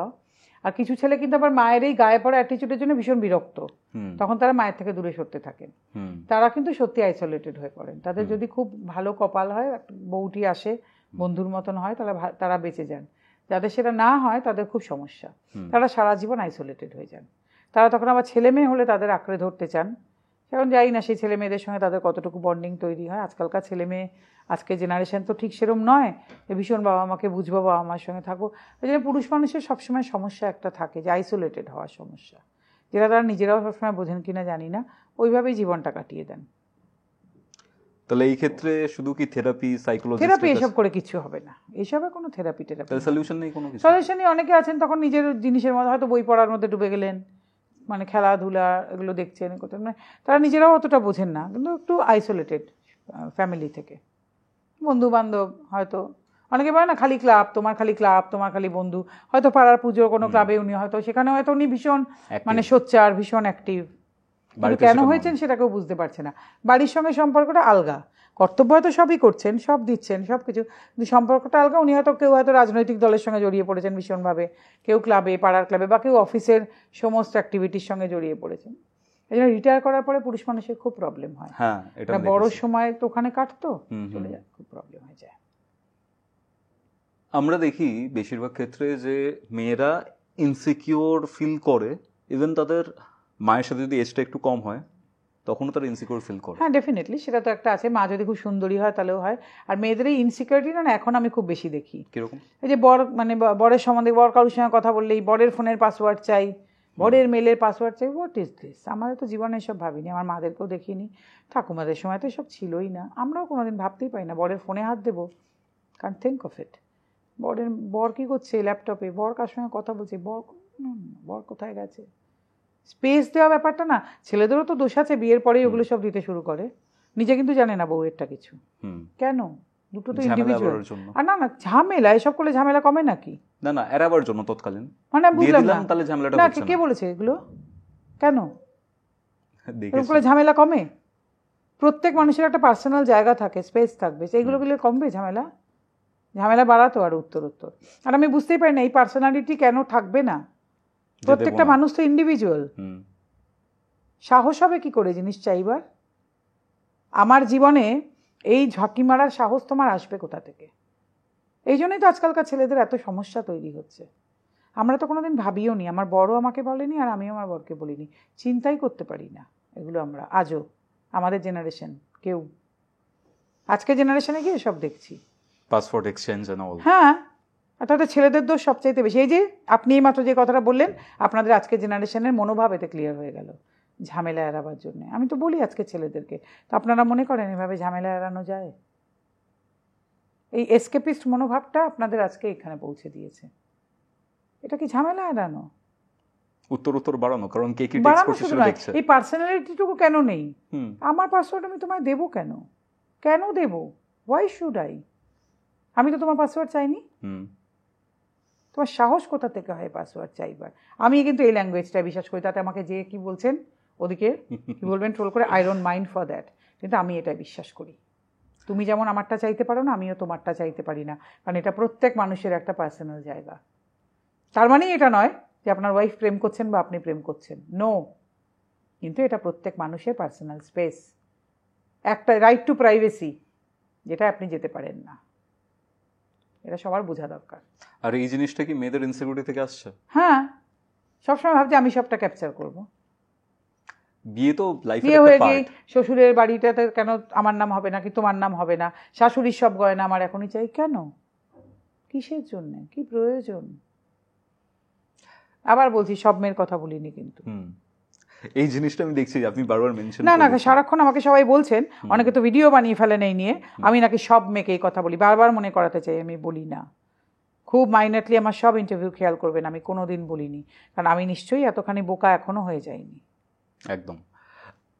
তার মানে ব্যাপারটা হচ্ছে যে সম্ভবত তাদের গায়ে বোধহয় গিয়ে সবচেয়ে বেশি লাগে যারা এরম করেন। আদারওয়াইজ বহু মহিলা আছেন বাংলা জুড়ে এবং ভারতবর্ষ জুড়ে যারা আমায় খুবই ভালোবাসেন, রেসপেক্ট করেন এবং আমার কাজটাকে সাপোর্ট করেন। তা না হলে এখানে আসা হতো না, আজকে দাঁড়াতে পারতাম না এখানে এসে। ফেমিনিজম অ্যাকচুয়াল যেটা ছিল, ফেমিনিজম বলে আজকে আর কিছুর অস্তিত্ব নেই। ফেমিনিজম একটা অন্য জিনিস হয়ে গেছে। হ্যাঁ, তো টক্সিক ম্যাসকুলিনিটিও বলা হয় সেটা। তো যে জিনিসটাই যখন বাড়াবাড়ি রকম মনে হয় লোকে, তখন সেটা একটা টক্সিক ওয়ার্ডটা ইউজ করে দেয়। এই আজকে অ্যাডভার্টাইজমেন্ট নিয়ে যে কথা হয়, দেখি ব্র্যান্ডের অ্যাডভার্টাইজমেন্টে ছেলেদের আন্ডারওয়্যারে মেয়েরা এরকম তুলে তুলে I miss you when you are coming, কি ইয়ে মেরা দিওয়ানাপন হ্যাঁ বলে সব হয়। ব্র্যান্ডের নাম করতে চাই না, দুটো তিনটেতেই দেখলাম মেয়েরা করছেন। জানতে চাই মেয়েদের আন্ডারওয়্যার নিয়ে ছেলেদের দিয়ে সাহস হবে এই অ্যাডভার্টাইজমেন্ট করাবার? যেদিন সাহস হবে সেদিন ইকুয়ালিটির কথা বলবেন, তো সারা দেশ জুড়ে তো হই হই পড়ে যাবে। তাই না? হুম। তার আগে কি করে হয় কথা? মেয়েরা করছেন এরম জিনিস, কই আপনাদের মেয়েদের লজ্জা করে না? মেয়েরা তো তখন প্রতিবাদ করেন না যে কেন আমাদের দিয়ে এগুলো করানো হচ্ছে? তখন আপনারা ফেমিনিস্টরা কোথায় থাকেন? এনজয় করেন, জানতে চাই এনজয় করেন? এখানে তো একটা এক্সপেক্ট আসতেই পারে যে ছেলেরা এই জিনিসটা হয়তো অ্যাট্রাক্ট হবে, তাই জন্য তাহলে আমি উল্টো, তাহলে মেয়েরাও তো অ্যাট্রাক্ট হতে পারে, তো উল্টোটা করার কথা হলে তখন কেন পৃথিবী জুড়ে হই? আজকে আমি জানতে চাই যে সাহস হবে কোনো কোম্পানির এই জিনিস করার? হ্যাঁ, তো আমার কথা যে এটা তো উল্টোটা কোনোদিন সাহস হবে? আমার তো মনে হয় না। মেয়েদের আন্ডারওয়্যার নিয়ে এরকম ছেলেদের দিয়ে অ্যাডভার্টাইজমেন্ট করার মানে সে তো ভারতবর্ষ জুড়ে তোলপাড়, মামলা মোকদ্দমা নানান জিনিস, তো তাদের ইকুয়ালিটির কথা ওঠে না। একটা কোনো গাড়ির বিক্রির কোম্পানি অনলাইন পোর্টাল এরকম করেছিল, এই নতুন গাড়ি বিক্রি করে মানে পুরনো গাড়ি বিক্রি করে নতুন গাড়ি নেয় এরকম কিছু একটা, যে এরকম যদি পুরনো হাজবেন্ড বিক্রি করে নতুন হাজবেন্ড নিয়ে আছে তো এরকম কিছু হয়েছিল। আমরা তারপরে আজকিতে কমপ্লেন করিয়ে তারপরে সেটা নিয়ে কথা হয়, বন্ধ করা হয়। তো এই ধরনের অ্যাডভার্টাইজমেন্ট পুরুষ মানুষকে মাটিতে টেনে নামানো, পণ্য বানিয়ে দেওয়া হচ্ছে, সেটা তো নামটা বলতে চাই না ব্র্যান্ডের। তো এবার আমার কথা যে এই যে অ্যাডভার্টাইজমেন্টগুলো করার সাহস এরা কোত্থেকে পান আমি জানতে চাই। মেয়েদের সম্বন্ধে যদি এটা হতো, কোনোগুলো ছেলে বসে গসিপ করছে যে যদি পুরনো বউ বিক্রি করে নতুন বউ আনানো যেত তখন কি হতো, আমি এটা জানতে চাই। আমার খুব জানতে ইচ্ছে করে এগুলো, এক্স্যাক্টলি বলছি, খুব জানতে ইচ্ছে করে। এই যে ভোট আসছে, বিভিন্ন সরকার বিভিন্ন পলিটিক্যাল পার্টি বলছে 3,000 টাকা দেওয়া হবে, 1 লাখ টাকা দেওয়া হবে, 1,000 টাকা দেওয়া হচ্ছেই। তো মেয়েদেরকে এত সুযোগ সুবিধা দেওয়া হচ্ছে, টাকা দিয়ে আমার মনে হয় যে কিনতে চাওয়া হচ্ছে, এরকম একটা ব্যাপার, ভোট কিনতে চাওয়া হচ্ছে ওই পার্টিকুলার পপুলেশনের। ছেলেদের জন্য তো কিছুই নেই। হ্যাঁ, এটা না আমার খুব একটা অদ্ভুত লাগে, এই যে মেয়েরা নাকি বিশাল সম্মানীয়, মেয়েরা মহান, মেয়েদের অগ্রগতিতেই দেশের অগ্রগতি, মেয়েদের বিকাশে দেশের বিকাশ, এই কথাগুলো কি তার সঙ্গে যায়? বেসিক্যালি মেয়েরা তো কমোডিটি হচ্ছেন, এই বেলা মেয়েদের সম্মানে লাগে না? যে গত 1 বছর ধরে যদি আমি ধরি, আমি তার আগে সব ছেড়েই দিলাম, যে ভোট যখন থেকে আসার কথা হয়েছে যে আমরা আপনাদের 1,000 দেবো, দিয়ে 1200 করছি, 3,000 দেবো, আসলেই কেউ বলছেন 1 লাখ দেবো, সমস্ত দল কেউ এর থেকে মুক্ত নন। এই এটা দেবো, এই আসলে এই প্রকল্প চালু করবো, এই আসলে এই বহেনা, ওই বেটি, ওই অমুক, ওই তমুক। তা আপনাদের সম্মানটা কোথায় থাকছে? কেউ বলছে একটা উন্নয়নের কথা? আপনাদের সেরিব্রালি কেউ নিচ্ছে? আপনাদের সবাই কি ভেবেছে ভিক্ষার পাত্র নিয়ে আপনারা দাঁড়িয়ে আছেন, তা আমাদের ছুঁড়ে ছুঁড়ে পয়সা দিচ্ছে কেন? না আপনারা যদি ভোট দেন। আপনাদের একবার লজ্জা করে না? কেনা হচ্ছে ভোট বেসিক্যালি। আপনাদের লজ্জা করে তো? তারপরে কি হচ্ছে, কোনো এজেন্সি এলে আপনাদের সামনে গিয়ে দেওয়া হচ্ছে, আপনাদের ঝাঁটা লাঠি নিয়ে গিয়ে দাঁড়াচ্ছেন তাদের মারার জন্য, মানে যেহেতু আপনারা হাত পেতে টাকা নিয়েছেন কাজে আপনারা তো এটা করতে বাধ্য। তা আমি ভাবি যে আপনাদের তো কেউ বলছে না যে আপনাদের উন্নয়নের কথা, তো কেউ বলছে না, আপনাদের টাকা দেওয়ার কথা লোকে বলছে। টাকা মানে উন্নয়ন? আমি অবাক হয়ে ভাবি যে এই নাকি আবার আপনাদের অগ্রগতি, এই আপনাদের বিকাশ, এই অগ্রগতি আর বিকাশের নমুনা, সবাই আপনাদের ভিক্ষাপাত্রে টাকা ফেলছে। আপনাদের নিজেদের লজ্জা হওয়া উচিত, বিশ্বাস করুন। আর আমি ভাবি যে কই কেউ একবারও তো বলছে না পুরুষকে একটা কানাকড়ি দেওয়ার কথা? 75 বছরে তো কেউ কিছু দিলেনও না, পুরুষকে একটা কানাকড়ি দেওয়ার কথা তো, অথচ পুরুষের ঘাড়ে বন্দুক রেখে এত বড় ইলেকশন পার হচ্ছেন।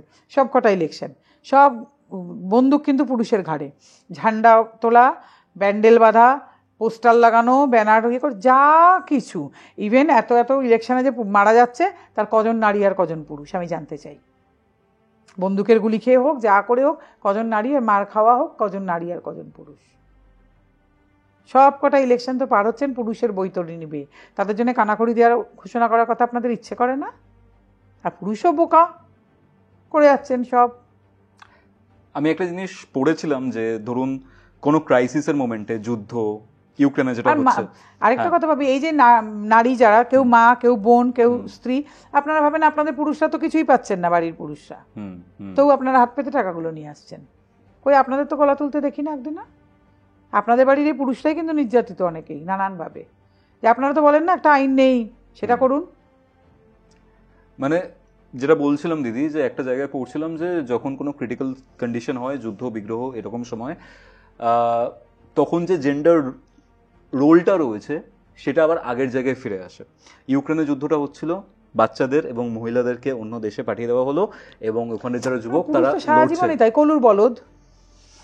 পুরুষ আছে শুধু মরতে, আমি খাটতে পিটতে রোজগার করবে, বাড়িতে টাকা পয়সা নিয়ে আসবে, মরবে, এই হচ্ছে পুরুষ। পুরুষ নিজেও জানে যে আমার এটাই ভূমিকা, তার বাইরে তো পুরুষ চায়নি কোনোদিন কিছু।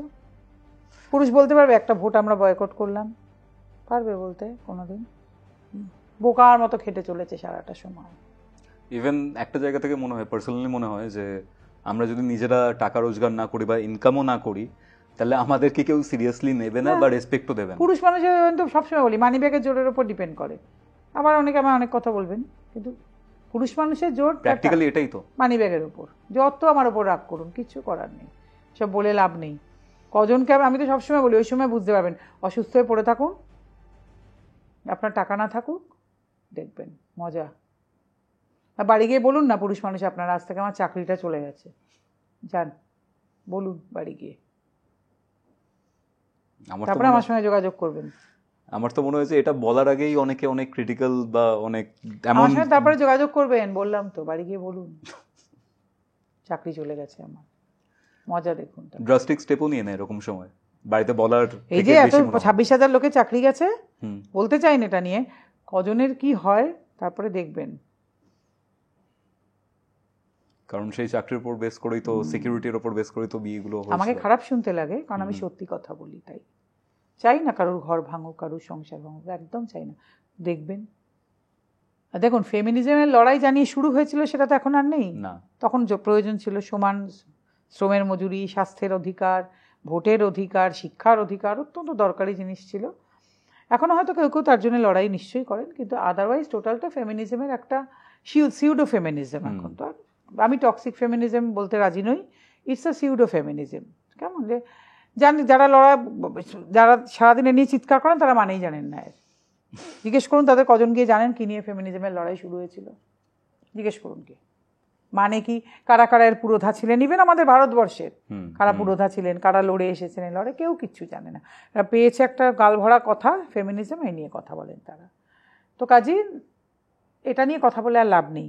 আর কোনো জিনিস ইউজ থাকলে মিস ইউজ হয়, হবে। আমরা যেটা মনে করি ভারতবর্ষে এখন যেটা সবচাইতে বেশি দরকার, একটা মেন্স কমিশন। অ্যাটলিস্ট পুরুষ মানুষ কোথাও গিয়ে রিপোর্ট করতে পারবে, থানাগুলো অন্তত অভিযোগটা দায়ের করবে, এটা খুব জরুরি ভারতবর্ষে, একটা মেন্স কমিশন। আইন অনেক পরের কথা, কারণ আইন আনতে গেলে অনেক জটিলতা আছে, যে জটিলতা কাটিয়ে আইন আসতে সময় লাগে। একটা men's commission is the need of the hour. জানি না এবার নতুন সরকার আসুন, দেখা যাক তারপরে কি হয়, যদি হলে নাথিং লাইক ইট। আর পুরুষ মানুষের ক্ষেত্রে একটা কথা বলতে চাই, প্লিজ একটু মাথা উঁচু করুন, পিঠ সোজা করে বাঁচুন। এই যে বারবার বলছি যে সিটে, লেডিস সিট খালি আছে, জেন্টস সিটে মানে জেনারেল সিটে বসে আছে, তাদের উঠিয়ে দিন। তাতে আপনার গালে থাপ্পড় পড়তে পারে, গালাগাল শুনতে পারেন। আপনার কি মুখ নেই নাকি গালাগাল দেবার মতো? আপনিও দেবেন, তবেই কিন্তু পরিবর্তন আসবে। আপনি যদি আশা করে থাকেন আপনি চুপ করে সরে আসবেন, তারপরে ফেসবুকে লিখবেন, কোনোদিন পরিবর্তন আসবে না। ওখানে দাঁড়িয়ে আপনি তুলে দেবেন, তুলে গালাগাল দিলে আপনি গালাগাল দেবেন, সেই দিন পরিবর্তন কিন্তু আসবে, তার আগে পরিবর্তন আসবে না, এটা জেনে রাখবেন। ধকটা লাগবে, দম না থাকলে কিছু হয় না, দম থাকতে হবে সব কিছুর জন্য, দম থাকলে তবে পরিবর্তন আসবে। এটাই ছিল আজকের এপিসোড। কৌস্তবের আড্ডার আজকের এই আড্ডাটা আপনাদের কেমন লাগলো, নন্দিনী দেবীর বক্তব্যগুলো আপনাদের কেমন লাগলো, সেটা কিন্তু কমেন্ট করে জানাতে ভুলবেন না। কৌস্তবের আড্ডাতে নতুন হলে সাবস্ক্রাইব করতেও ভুলবেন না। শেয়ার করে দিন আজকের এই ভিডিওটা আপনার পরিবার এবং বন্ধুবান্ধবদের মধ্যে। তাহলে চলুন দেখা হচ্ছে পরবর্তী একটি আড্ডাতে। ততক্ষণ অবধি কৌস্তবের আড্ডার এরকম আরও 2টি এপিসোড শুনতে দেখতে আপনার মোবাইল স্ক্রিনে আসা ডান দিকের অথবা বাঁ দিকের বক্সে ক্লিক করুন।